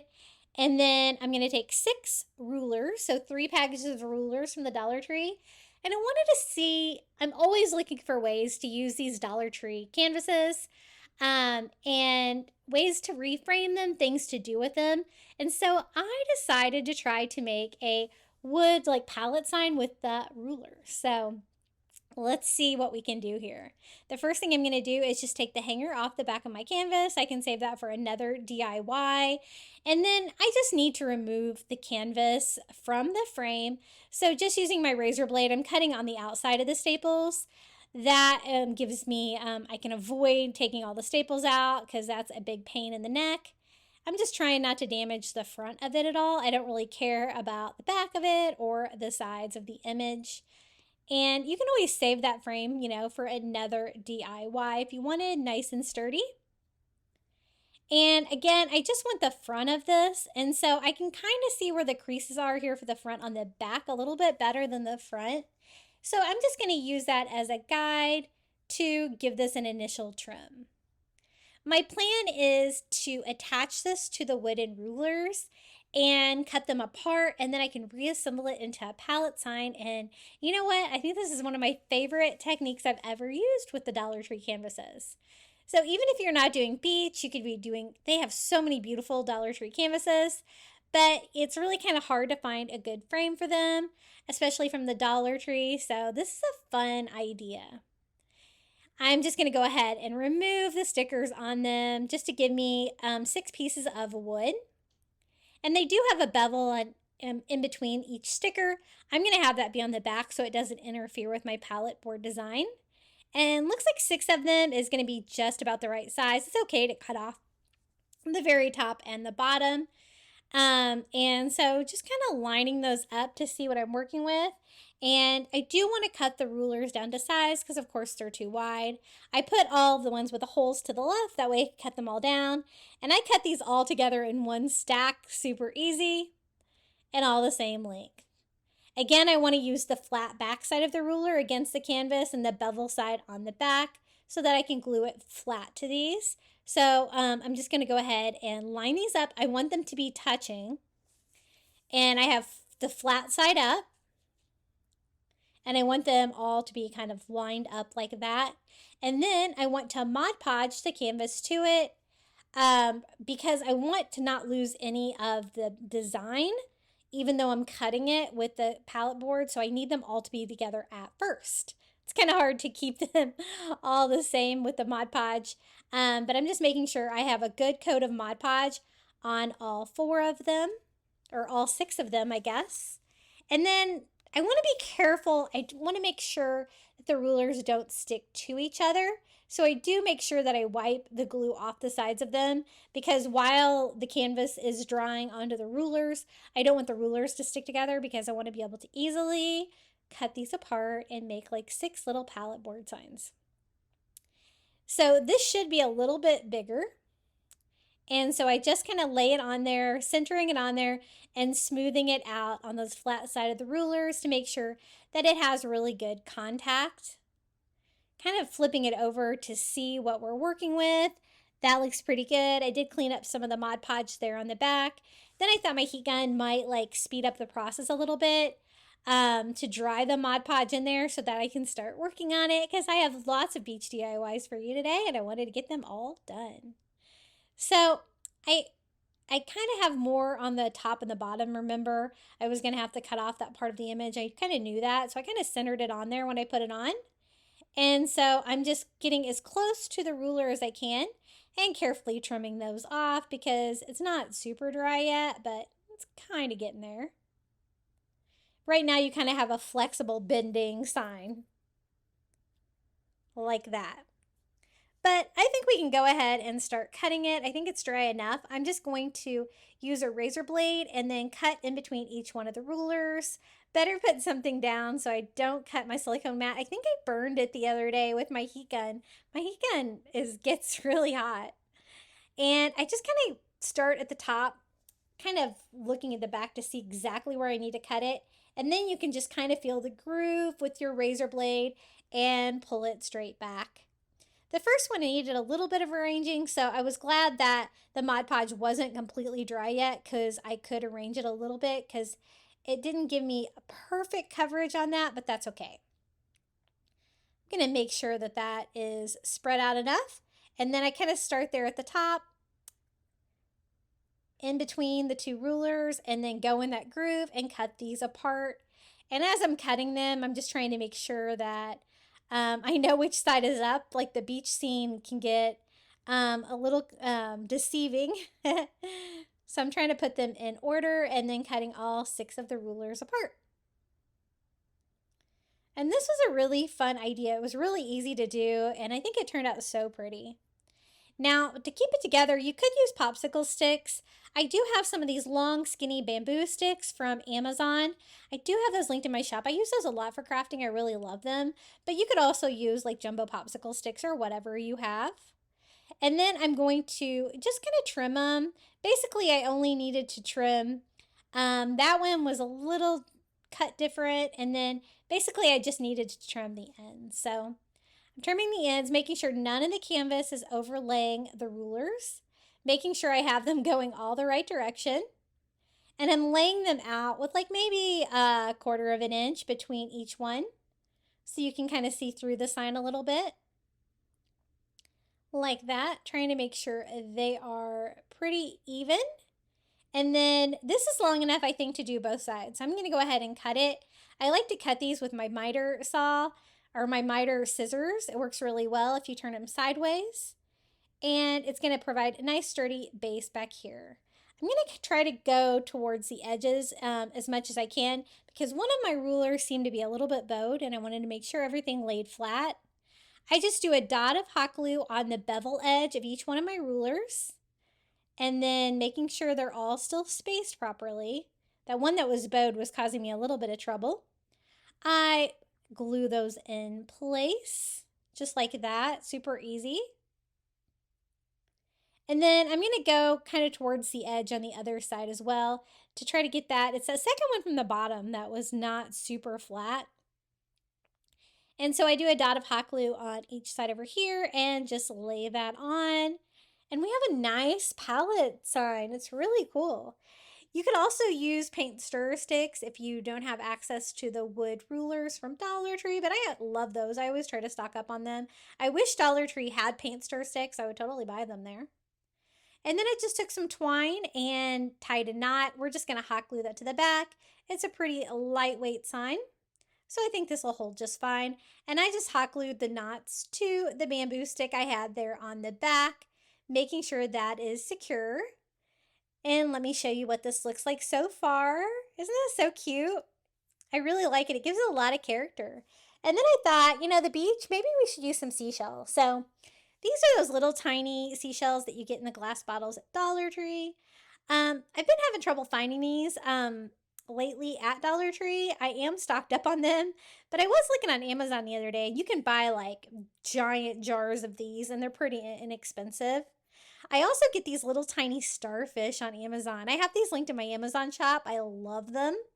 And I'm going to put one of those on there as well. So I just chose a variety of different colors and shapes of seashells that I can kind of populate onto the beach scene to kind of give it more of a little bit of a 3D effect. And just trying to put hot glue on a couple of the edges, just enough to keep it on there, but not so much that you're going to be able to see it in the final product. I kind of move it around until it kind of covers up all of the hot glue.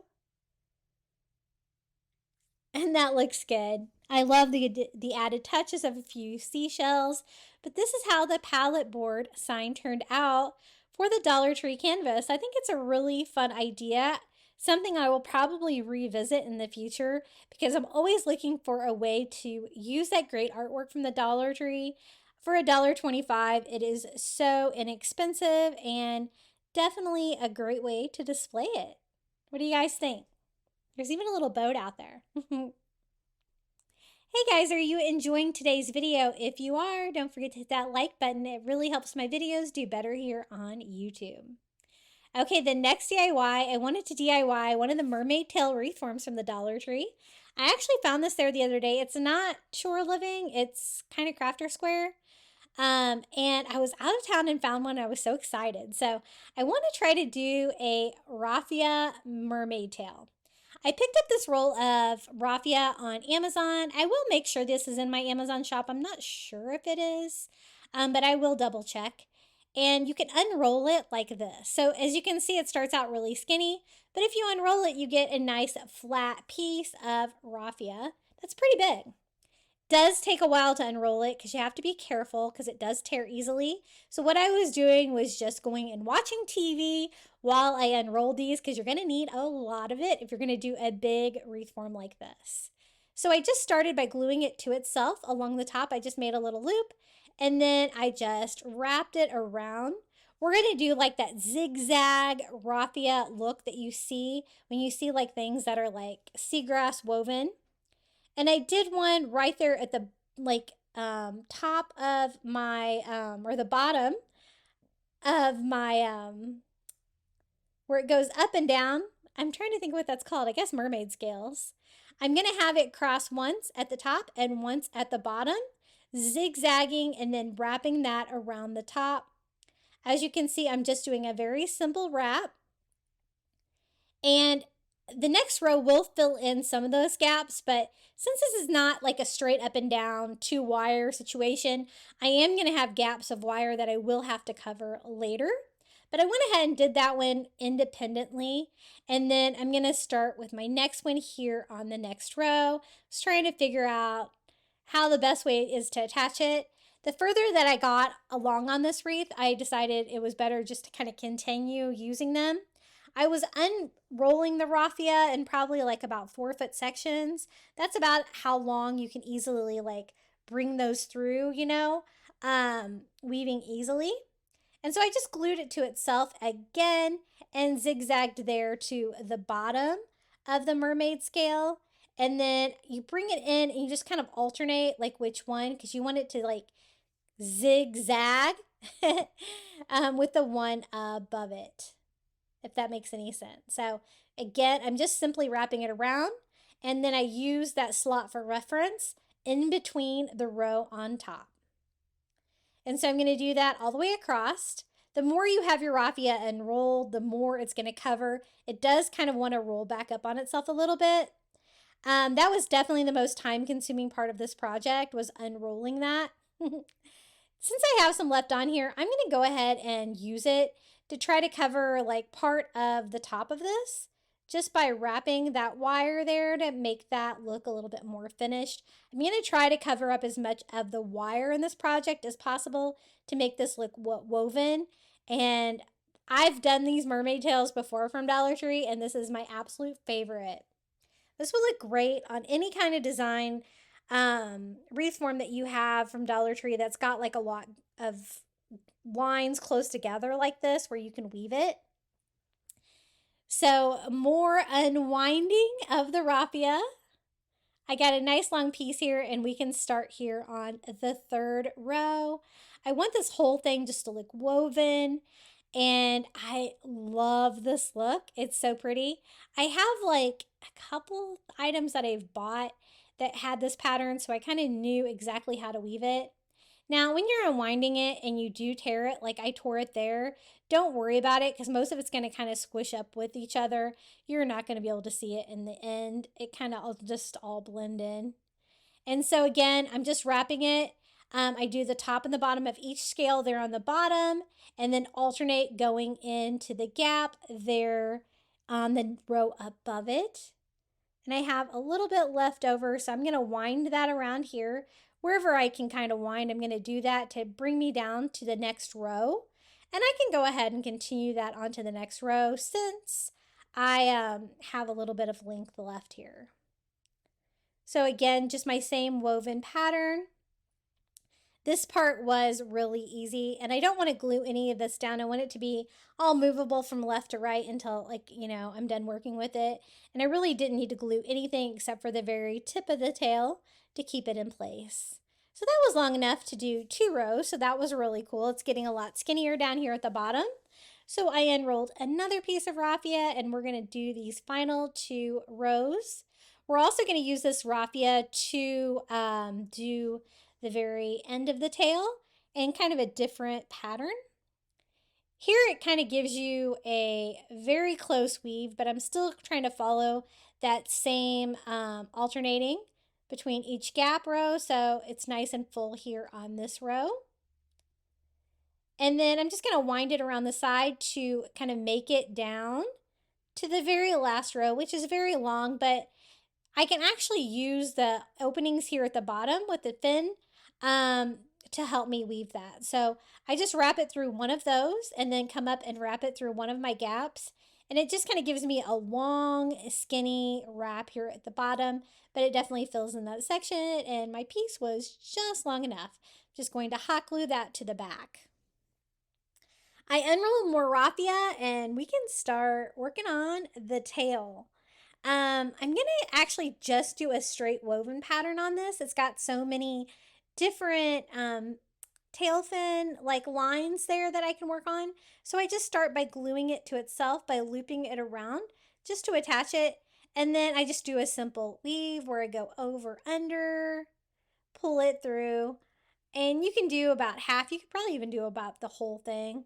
That way you can pull it through a little bit less. I'm just trying to be gentle with it so I don't tear it or anything like that. On the trip back, I just alternate which ones I go over and under to give me that woven pattern. So the woven pattern is like really the only part of the wire wreath form that you're going to be able to see in the final project. I found that just from the shape of it here, it wants to kind of get skinny and all kind of cinch up together. You can see how skinny the raffia looks because it's kind of like pushing itself back down. But that's okay. I do want this part to be nice and full, so I am willing to do like a lot of weaving down here to get this section full. And the top part isn't done. We're going to go back and cover all the sides. We're going to go back and cover all of the scales with more raffia to make the whole thing look woven, and it just turned out so pretty. So I'm going to continue this piece. I don't think it's going to be long enough, but I can always start and stop. I'm just going to keep alternating which way I go, and I'm definitely going to have to unroll some more. I got through quite a few YouTube videos. I think I probably spent 15 minutes putting this wreath together, but I probably spent 30 minutes unwinding the raffia. I wonder if you can buy it already unrolled like this, or if it always comes rolled up like that. I'm not sure. So as you can see, I just glued my new piece to my end of my other piece so I can just keep weaving. I think I can blend that in. You won't be able to notice.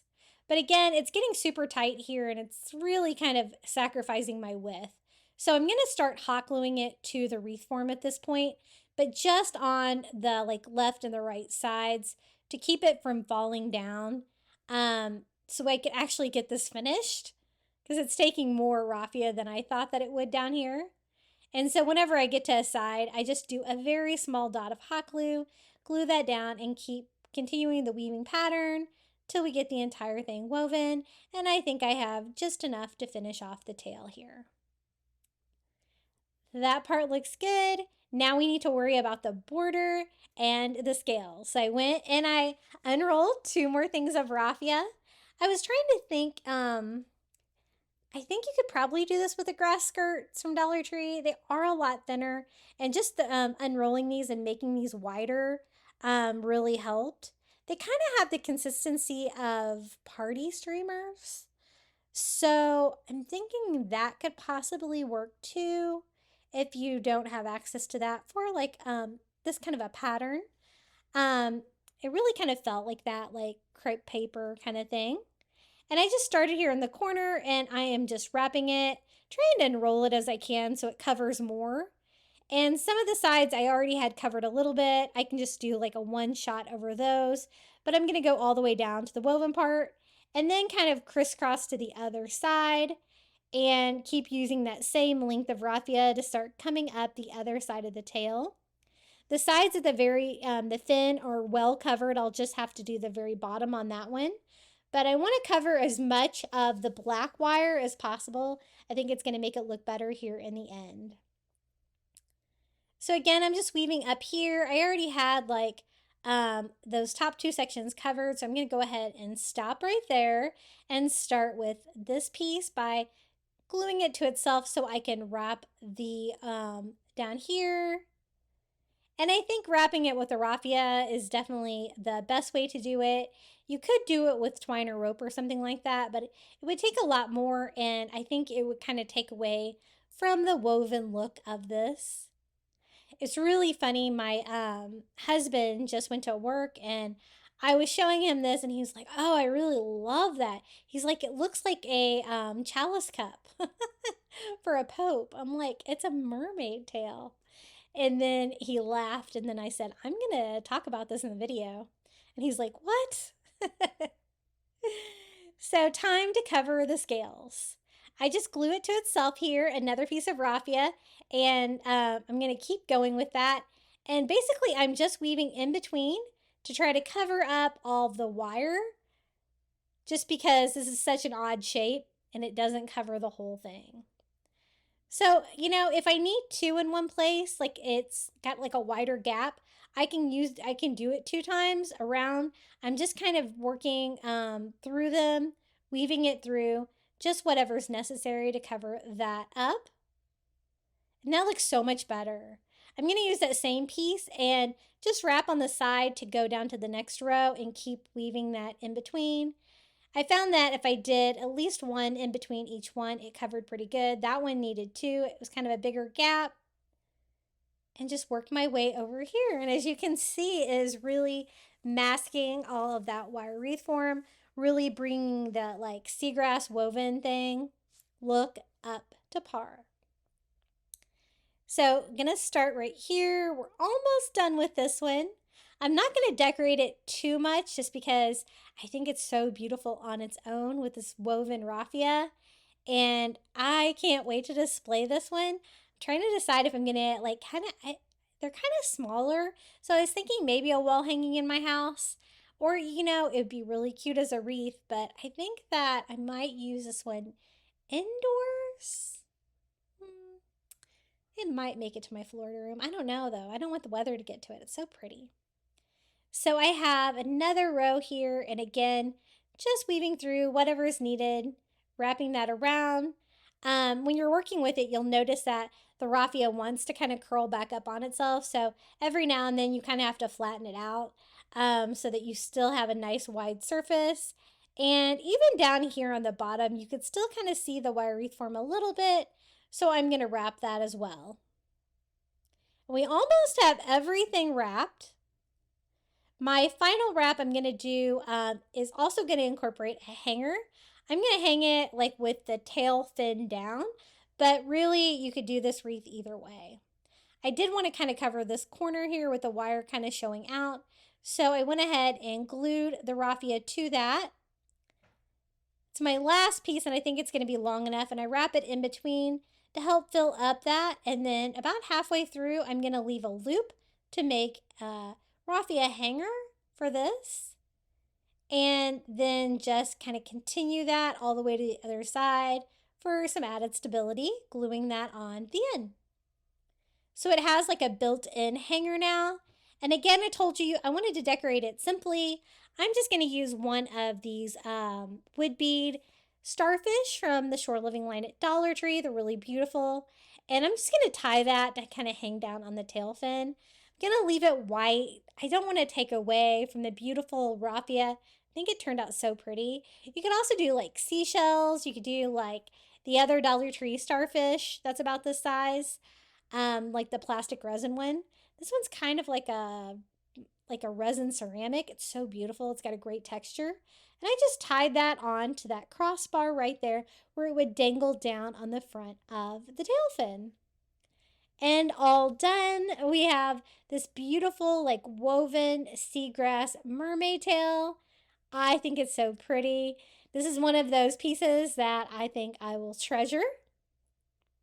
Let me give you a little close-up look of how it turned out. Beautifully woven, great pattern. And I'm glad that I used the same material down on the tail as well. Here you can see the texture of that beautiful starfish. And this is how it turned out. I love it. What do you guys think? Okay, next DIY, I wanted to make like a beach lantern. And I found this one at Dollar Tree Plus for $3. It's black and I don't love that, but you know what? We're going to give it a coastal makeover. And I want to actually cover the windows of it with burlap. So I'm going to be using some of those burlap bags from the Dollar Tree, the synthetic burlap. And then instead of a candle, I thought I would use like a little push light. I thought that might be brighter to light up my lantern. Now, again, I said I wasn't crazy about the fact that it was black and metal. That's not very coastal. But to kind of give it the coastal look, I'm just going to distress this with some antique parchment, like an ivory color. And as you can see, I'm doing a very thin coat. Since I'm going over metal, you definitely have to have very thin coats you're working with. And I'm leaving some of that black shining through. So I'm just making sure that I'm painting all in the same direction. And that's going to give me like a little bit of a faux wood grain to kind of make it look like a wooden lantern in the end. So just working one section at a time. Didn't take much to dry it because it was pretty thin. And I want to make sure it's dry before I get to the other side. I'm also doing the very top and the little ring that's at the top. They do have like the plastic ones in the ivory that have like the solar candle and all that kind of stuff are outside. I did in one of my solar light videos. And I wanted to kind of give this one that coastal touch. Now, as you can see, one coat that the black was still showing through a lot, and I'm covering that really dark color. So I think it's important to go on with another coat, again, distressing, working in one direction, and that black that I kind of left before kind of gives it that distressed look without having to go back and distress it in another step. So just another thin coat all around, working in one direction as well, and drying as I go. I don't have to worry about painting it inside where it's all black. That would be super hard to paint in there unless you did like spray paint or something like that. Because again, we're going to cover all the windows because I wanted to do like little burlap covers on each one of the sides of the lantern that light up with like little ocean prints on them. I thought that would be really fun and coastal. So this looks nothing like it started with, and I absolutely love it. For $3, I thought it was better than trying to make it from scratch, and definitely a lot easier, right? So that looks good. I did get a little paint on the inside, but no worry, you're not going to be able to see it at all. But I'm going to try to clean it up a little bit. Now for the burlap, you could use real burlap that's got holes in it. That's going to be a little bit easier to light up. I'm going to use the synthetic burlap bags from Dollar Tree just because it's going to be easier to paint, cut, attach to it. So I'm just kind of finding out how big I need my little panels to be. And I have some of these bags. I use these for DIYs all the time. So I have lots of half bags that I need to kind of use up. But I'm going to make it slightly bigger. So I'm going to go ahead and do 2 while I'm at it. I think I totally measured this last one wrong, but I figured it out here in a minute. See how much bigger it is? Yeah, your girl's not great at measuring. That's when I realized, wait a minute. So I could have got 3 out of this side of the bag, but one piece of it was wrinkled there. And so I really want these pieces to be nice and flat because we're going to paint them. And I want them to be sealed well inside the lantern. I'm only going to need 3 panels because I'm going to leave the back of the lantern open so that I can turn it off on and off the push light we're going to put in there. You could use a battery operated candle as well, but I think the push light is brighter and I kind of needed bright to really illuminate this burlap. So those are my 3 pieces. I'm going to go to my Cricut and cut out some stencils. So I will share the SVG cut files with you in the description below this video if you want to recreate. I did really simple, a seahorse, 2 fish, and coral. So I made them all about the same size, and I kind of spaced them out when I cut them. This is the stencil vinyl that I use. I get this on Amazon. I absolutely love it. It works great for stencils. So I have that linked in my Amazon shop as well, like under my Cricut supplies. And since I don't have any inside parts, these are just silhouettes, I don't even have to use transfer tape. I'm just going to peel off my stencils and lay them on top of my burlap. Those burlap bags kind of have a little bit of a plastic coating on the back, so they're going to be really sensitive to heat, so keep that in mind. And just putting these on here, trying to make sure that I have them fairly centered. To see if you have them centered, you kind of have to like turn it around and look at it. But they were actually really easy to re-stick because the squirrel one was really off-centered. So I just peeled it back off and tried again.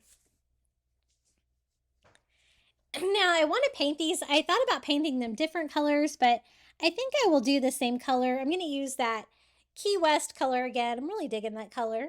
And one of the stencil daubers from the Dollar Tree. And we're going to do one coat. And just daubing up and down, trying to avoid any bleeding from the stencil. And I try to choose really easy shapes, so it'd be really easy, no weeding or anything like that. So the fish are going to be on the left side, the seahorse is going to be on the front, and the coral is going to be on the right side. And again, the back of the lantern is going to be open. And this is just a lantern that I'm making for the coastal decor in my house. I think it's going to be really pretty. And I love lighting things up, and I know you guys do too. So as you can see, I did use my heat gun, but I tried to keep it far away because I wanted to make sure I didn't melt the plastic on the back of the burlap. One benefit of that is you don't get any fraying with that synthetic burlap. And I'm just going to go ahead and peel off my stencils, and they look great. Exactly what I was looking for. Now, gluing them in there is going to be a little tricky because, again, I don't want to use hot glue because I don't want to melt the plastic. So I'm just going to use some Dollar Tree tacky glue. I think that will be nice and thick. It doesn't take too long to dry either. It's just kind of getting in there is the trick, right? So I'm just going to do a thin band of tacky glue all around the inside of the opening and put my first piece in place. Trying to make sure I have it all glued down smoothly. My piece wasn't quite as big as I thought it was going to be. That's okay. You're not going to be able to see. And that tacky glue does dry clear if you use too much. It was a little tricky getting in there though. So we're going to go ahead and do the other side. I probably should have put glue on both sides while I still had it more open. But it worked. I went all the way around all the edges, and I'm going to lay my coral piece in, smoothing that out with the burlap side out, like that. And try to clean up any excess glue that may have seeped out, and try to center it on there as best I can. You definitely have some play time with the tacky glue that you don't get with the hot glue. And then the front of it, I want it to be that seahorse pattern. That's my very favorite. And so you do have to take a little bit of time on this project just because you got to let your tacky glue set up a little bit. But I was actually surprised with how quickly it did dry. So the last piece is my seahorse. And I really don't think this needs anything more. We've got like the painted stencils. I'm going to pop in a Dollar Tree push light, super bright, easy to turn on, right there in the bottom of my lantern and easily accessible. Since, I'm going to need to be able to turn it on and off. And this is how it turned out. Our little coastal lantern DIY with burlap windows. And I love the idea of like painting the little ocean shapes on there. And I'm, trying to incorporate as many items that are not from the shore living line as I can, because I know a lot of you guys are having trouble finding those. Dollar Tree did not do a great job with that this year. Hey guys, have you visited my new website? It's craftybeach.net. What's going to happen is every time I do a video, I will have a blog post. You can go to craftybeach.net, find the video that you're looking for. Right now, I've just started this, so I have Easter and spring and coastal beach. You can go down and find the pictures for each one of the DIYs I made in that video. You can even pin them on Pinterest. If you scroll down to the bottom, you can even find the YouTube video to find out how I made them. I'm going to have everything browsed by season and contact information on there, as well as my Amazon shop for the items that I recommend in my video. And I even have a link to my Etsy store if you want to pick up some of my fun crafting meme printables. They seem to be pretty popular, and I run lots of sales there in my shop. So craftybeach.net, be sure to check it out. Trying to get this new website launched. Okay, are you ready for another DIY? This one's going to be pretty easy. I picked up one of these signs from the Dollar Tree. I love it. It's like one of their like 3-piece signs, but just plain Jane, right? So ready to craft. And then I picked up some of the wall charms and a wind chime from the Shore Living line that are all kind of white and all about the right size for these panels. And we're going to do a really fun coastal sign that's super easy. Now I want to cover each one of them with burlap, even though it's about the same color as the sign. These signs come in different colors too, just like the chunky signs. I chose this one just because it's going to kind of be brown anyway. And I'm covering it with burlap. This is like rolled burlap that I had from Walmart. I don't know, it looks a little bit stained, but I think I'm going to be able to cover that up. And it's like a 6-inch roll. You could always use Dollar Tree burlap, but this was almost a perfect size. So I thought, why not use this? It's going to make it a little bit easier. And just trying to cut straight against my lines to give me a straight burlap edge. And I got 4 little squares of burlap that I can then Mod Podge on. I always get way too much Mod Podge. I do want a thick coat, thick enough to hold the burlap on there as a fun background, but not so much that it's super messy. Just enough to make it stick.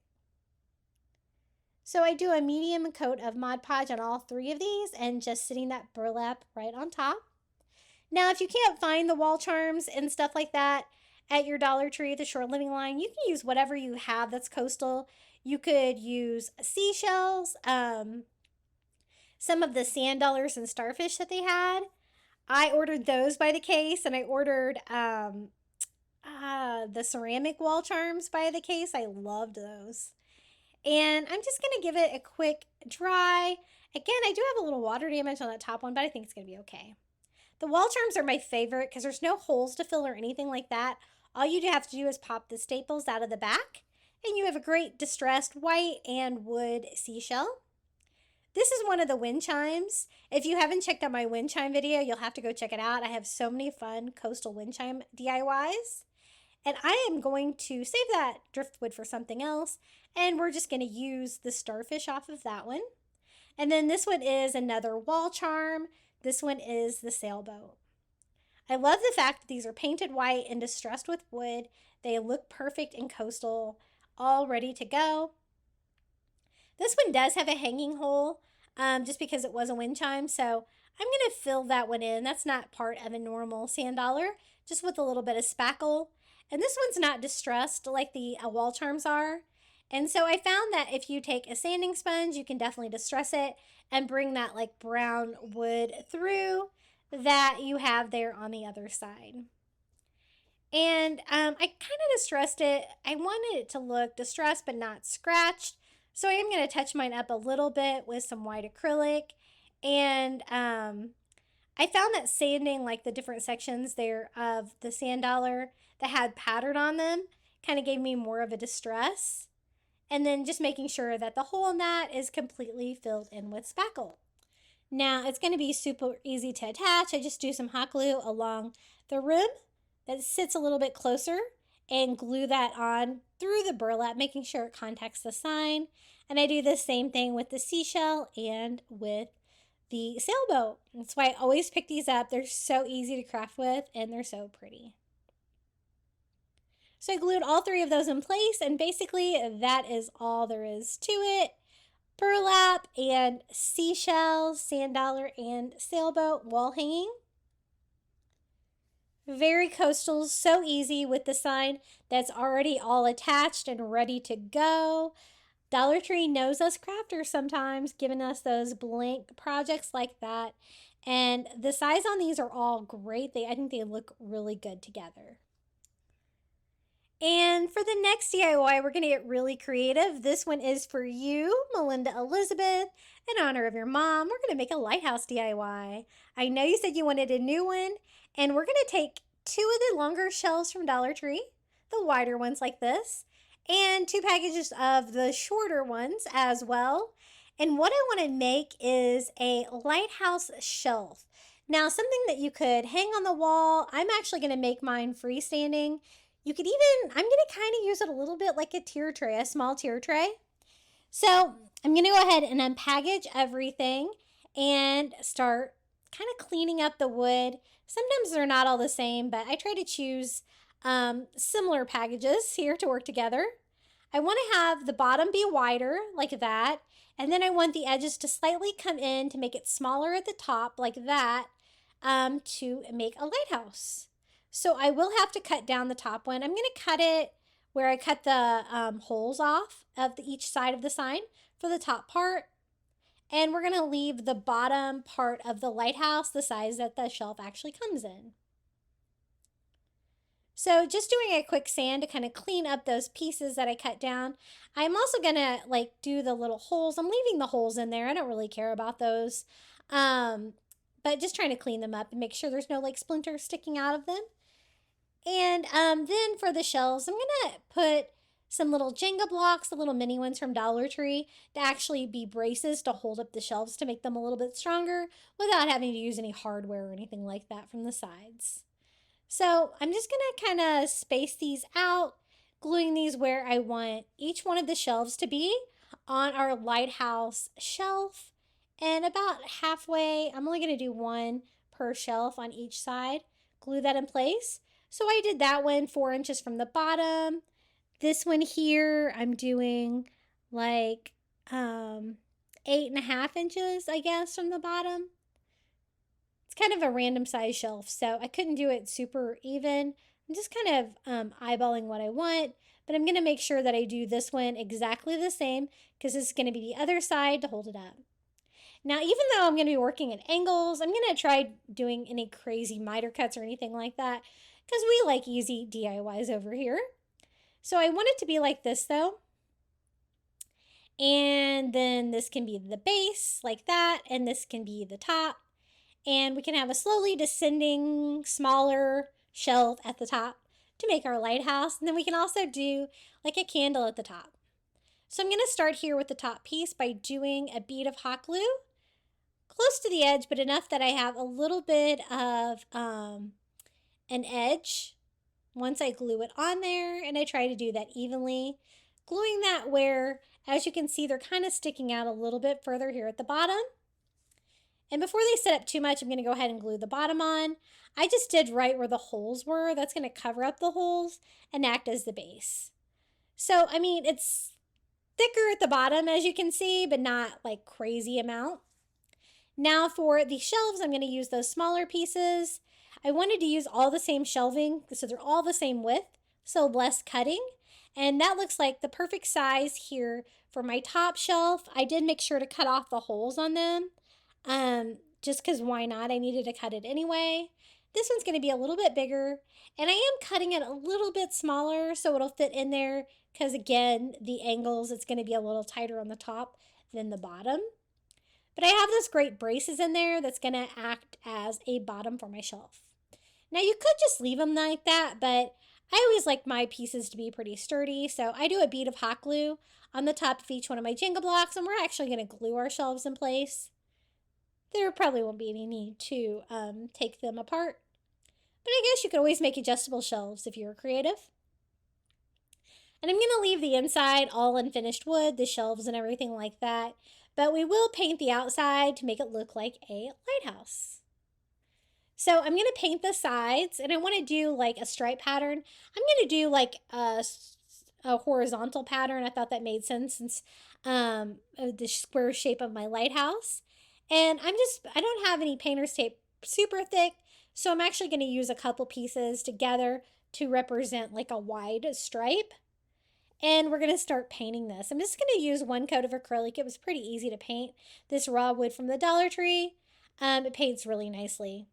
So the first color I'm using is antique parchment. It's just an ivory color.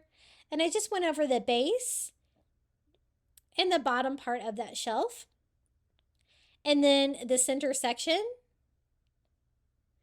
And then I'm also going to use that ivory color on the very top part. I am trying to make sure that I don't get any paint kind of leaking on the edges there.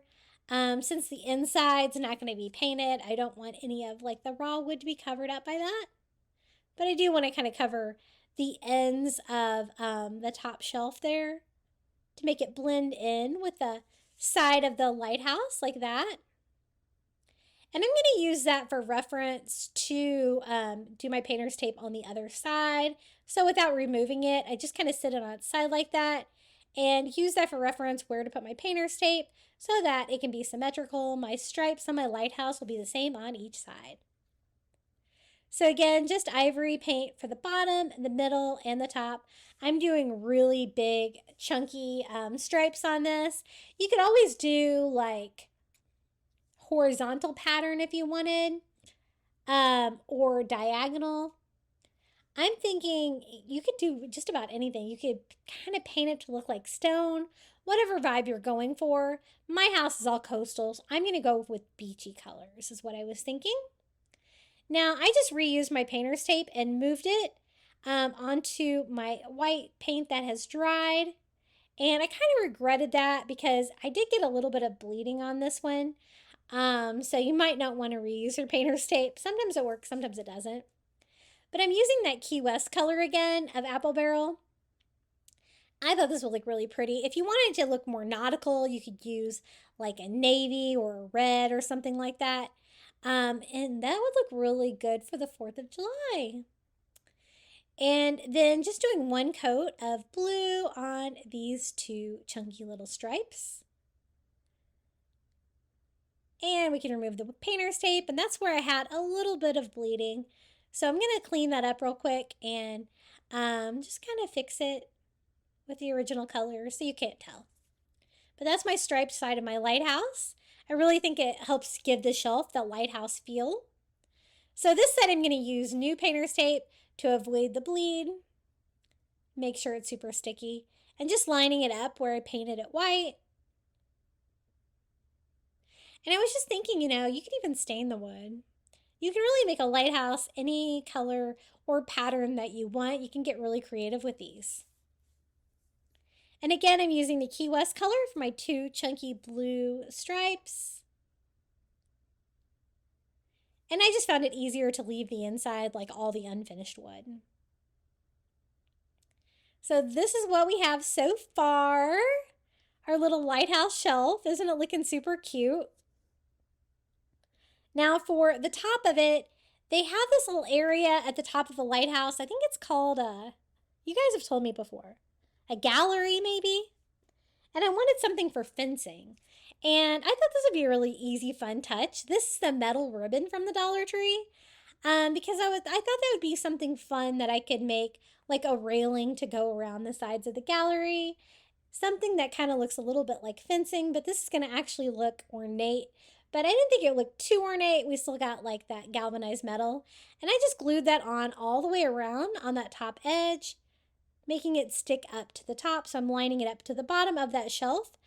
And I have rounded edges, so I went ahead and made this last cut just a little bit longer so I could wrap that around and make sure all 4 edges are kind of rounded and make them make sense.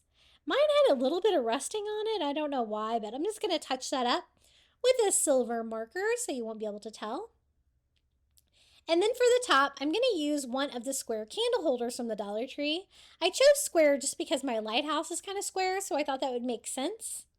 And then I thought we could do a fun little beachy candle for the top, and it'll light up like the top of a lighthouse.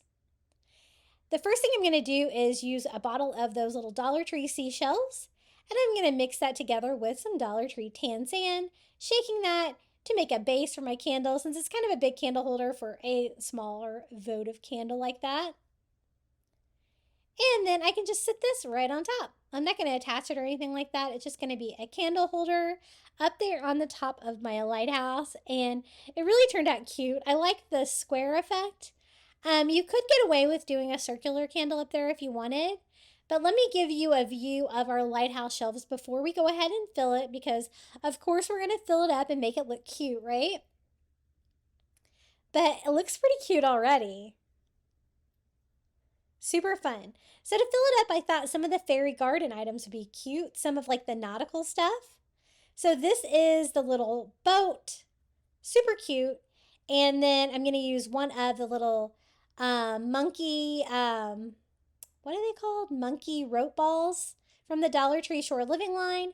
And then like a little boathouse that I got at the fairy garden section too. And it looks nautical. It's got like a life ring, an oar, So I thought that looked like an old boathouse as well. Now, the only thing I didn't like is that these were like kind of like royal blue. And I painted my lighthouse that beachy blue with the Key West. So you know what? I'm just going to kind of update the paint on these. Sometimes they need updating anyway. But just to make it coordinate more with my decor. But if you like the nautical look, you could totally leave them as is. They're not painted too badly. And I'm not great at painting small things like this, so be kind. I'm trying to do the best that I can. I've had people complain before about that, and I'm like, I have rheumatoid arthritis, and painting little things like this just really is a little bit difficult for me.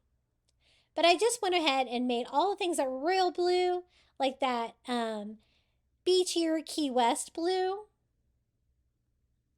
And then it wasn't painted great to start with, and so I am going to touch it up with a little white too to cover up any of the kind of areas that had too much paint on them to begin with, but otherwise I'm going to leave everything else the same color. Now for the boathouse, we're going to give it a little makeover too. Just going to change it from that royal blue color to this Key West blue color. And it's already painted distressed, so you can paint it sloppy. It's going to kind of go with the vibe, the coastal vibe of it. And I'm just using a smaller brush to try to get in all the little areas here. Lots of smaller areas here on the front to try to change that color. I'm trying not to get anything on some of these, but I'm going to paint some of them anyway, just because some of them, like the life ring and stuff like that, wasn't painted great. So I went ahead and painted that one white. The center, that Key West color. And I might as well paint the top of the roof too to make it look better. And then I'm going to use some paint pens for the details. So I'm going to paint the little red stripes back on my life buoy. That was just not painted great, so I painted it where the whole thing is painted, not just the top half of it. And I found that the paint pens were pretty easy to work with these small projects. And then I'm going to touch up the wood for the oar, the door, the window, just to make it look better with one of my brown Posca paint pens. And now it goes with the vibe of my house, my color scheme, and this color scheme of my lighthouse. So let me show you how it looks all together. I will also show you how it looks all lit up. I think it turned out really cute. So there's our little boat, little tugboat. We have the little monkey jute ball, and then we have the little boathouse there at the bottom. And then let me also give you a view of it with the candle lit up, because that really gives it that lighthouse vibe. I think it turned out really cute. So you could use it as a small tier tray, kind of like I'm using it. You could also use it as a hanging wall shelf if you wanted. I don't know if I would do a real candle on it if you did it that way though. Maybe a battery operated candle. And now you've made it to the final reveal for all 23 of the coastal Dollar Tree DIYs that I've made so far this year on my channel. I hope you enjoyed today's video. If you did, please take the time to subscribe. I notice about 70% of you are not subscribed, so that would help you see my content when it comes out. And don't forget to comment your favorite DIY in the comments below this video. Enjoy the final reveal.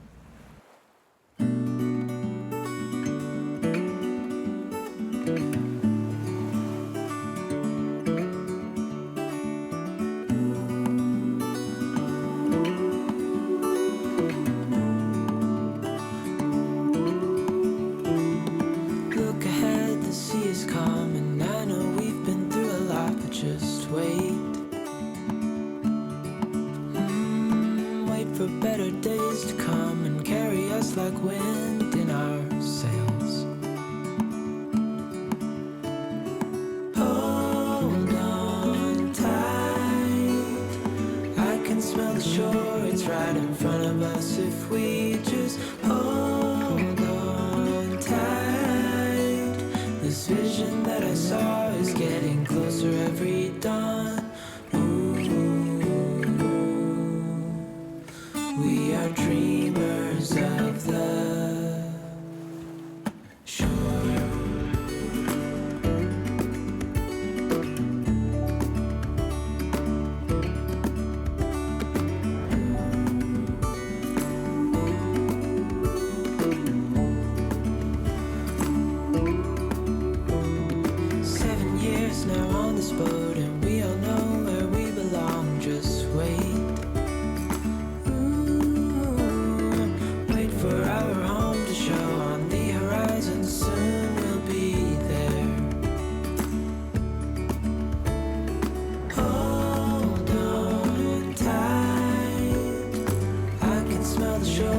right in front of us if we just hold on tight.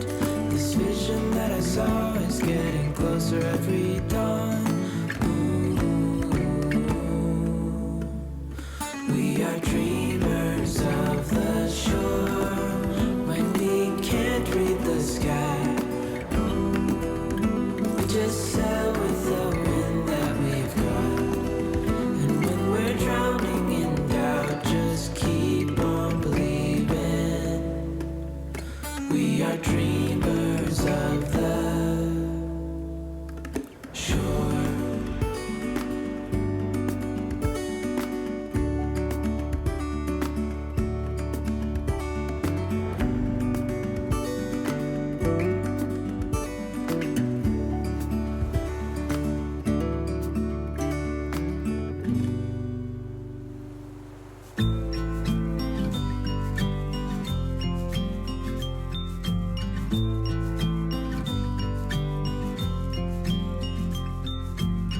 I get a little bit breathless. My thoughts are too big. Can I get some comfort, please? I guess I should have been honest. It breaks in my heart. It's weighing me down, baby. I'm like a river that's overflowed. The sooner you know it, the less do we hurt. Let me speak the truth. I know you don't wanna face it. You think it's too late, but I can see past the rain. Won't you lay it on me? Turn the page and burn it. Let's make up a big bonfire on the beach with the stars as our lighters, and throw our problems in the flame. Throw our problems in the flame.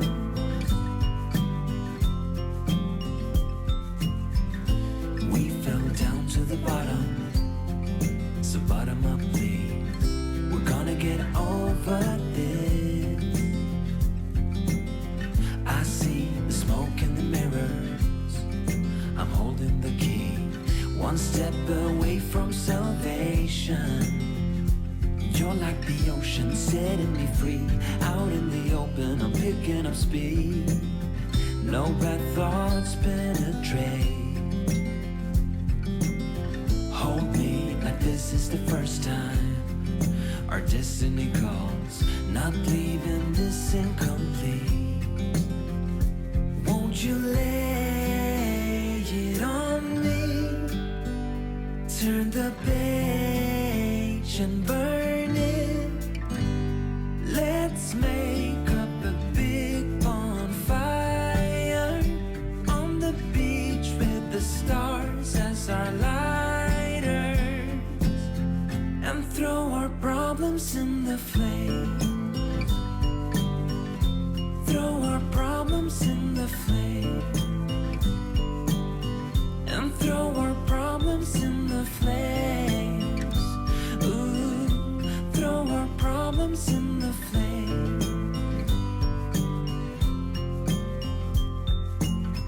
I get a little bit breathless. My thoughts are too big. Can I get some comfort, please?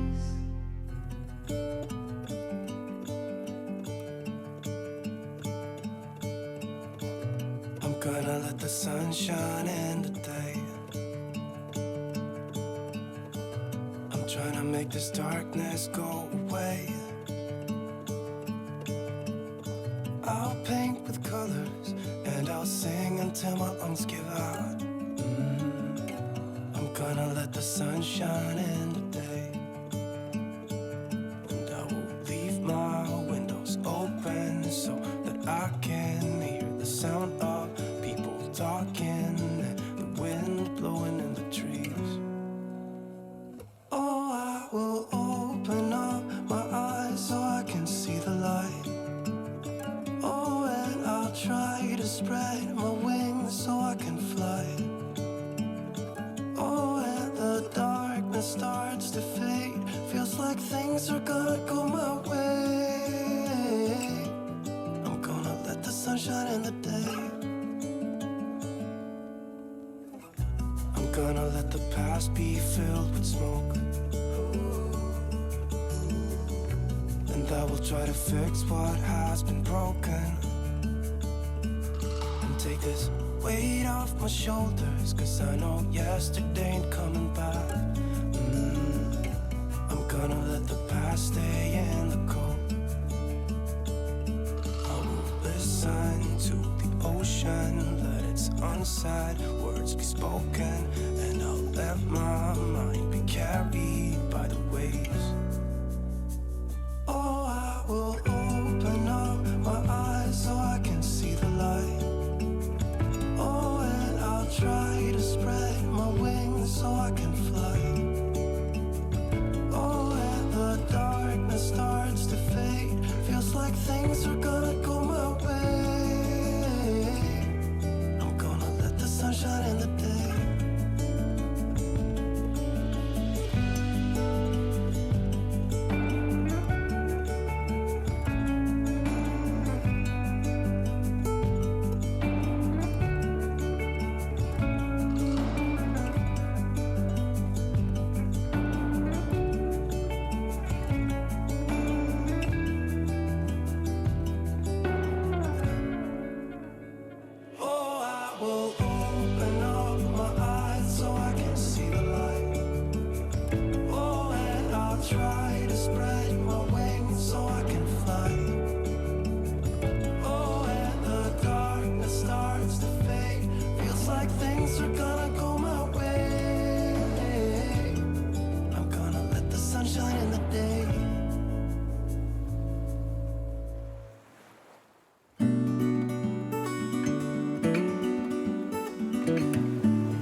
Like wind in our sails.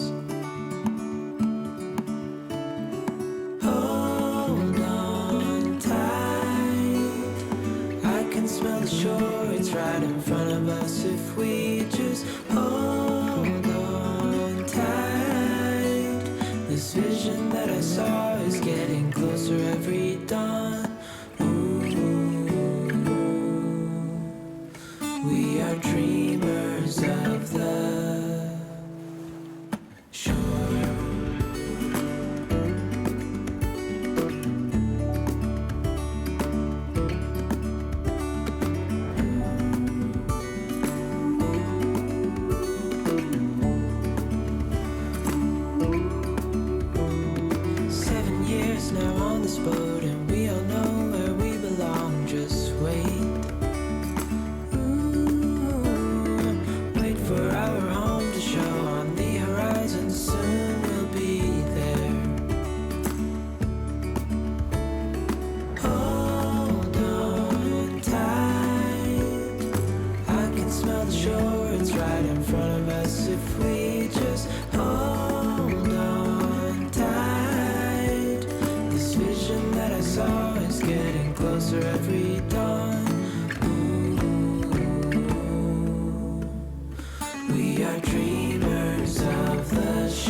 hearts are too big. Can I get some comfort, please? I guess I should have been honest. It breaks in my heart. It's weighing me down, baby. I'm like a river that's overflowed. The sooner you know it, the less do we hurt. Thank you so much for making it all the way to the end of today's video. I also want to give a huge shout out and thank you to my Crafty Beach Bum members here on YouTube for supporting my channel. Thank you to Karen O'Haron, Melinda Elizabeth, Jamie Job, Susan Edmonds, Tracy Knight, Nancy Wunner, Julie Miller, Janae Farrington, Pamelia Wren, Maria Grace, Donna Schreiner, Sandy C., Debbie DeLay, and Ariana's mama. Thank you so much for supporting my channel. I really appreciate each and every one of you. If you would like to become a Crafty Beach Bum member too, all you have to do is join under today's video. It's $4.99 a month. You can cancel anytime, and you're going to get early ad-free access to my content here on YouTube.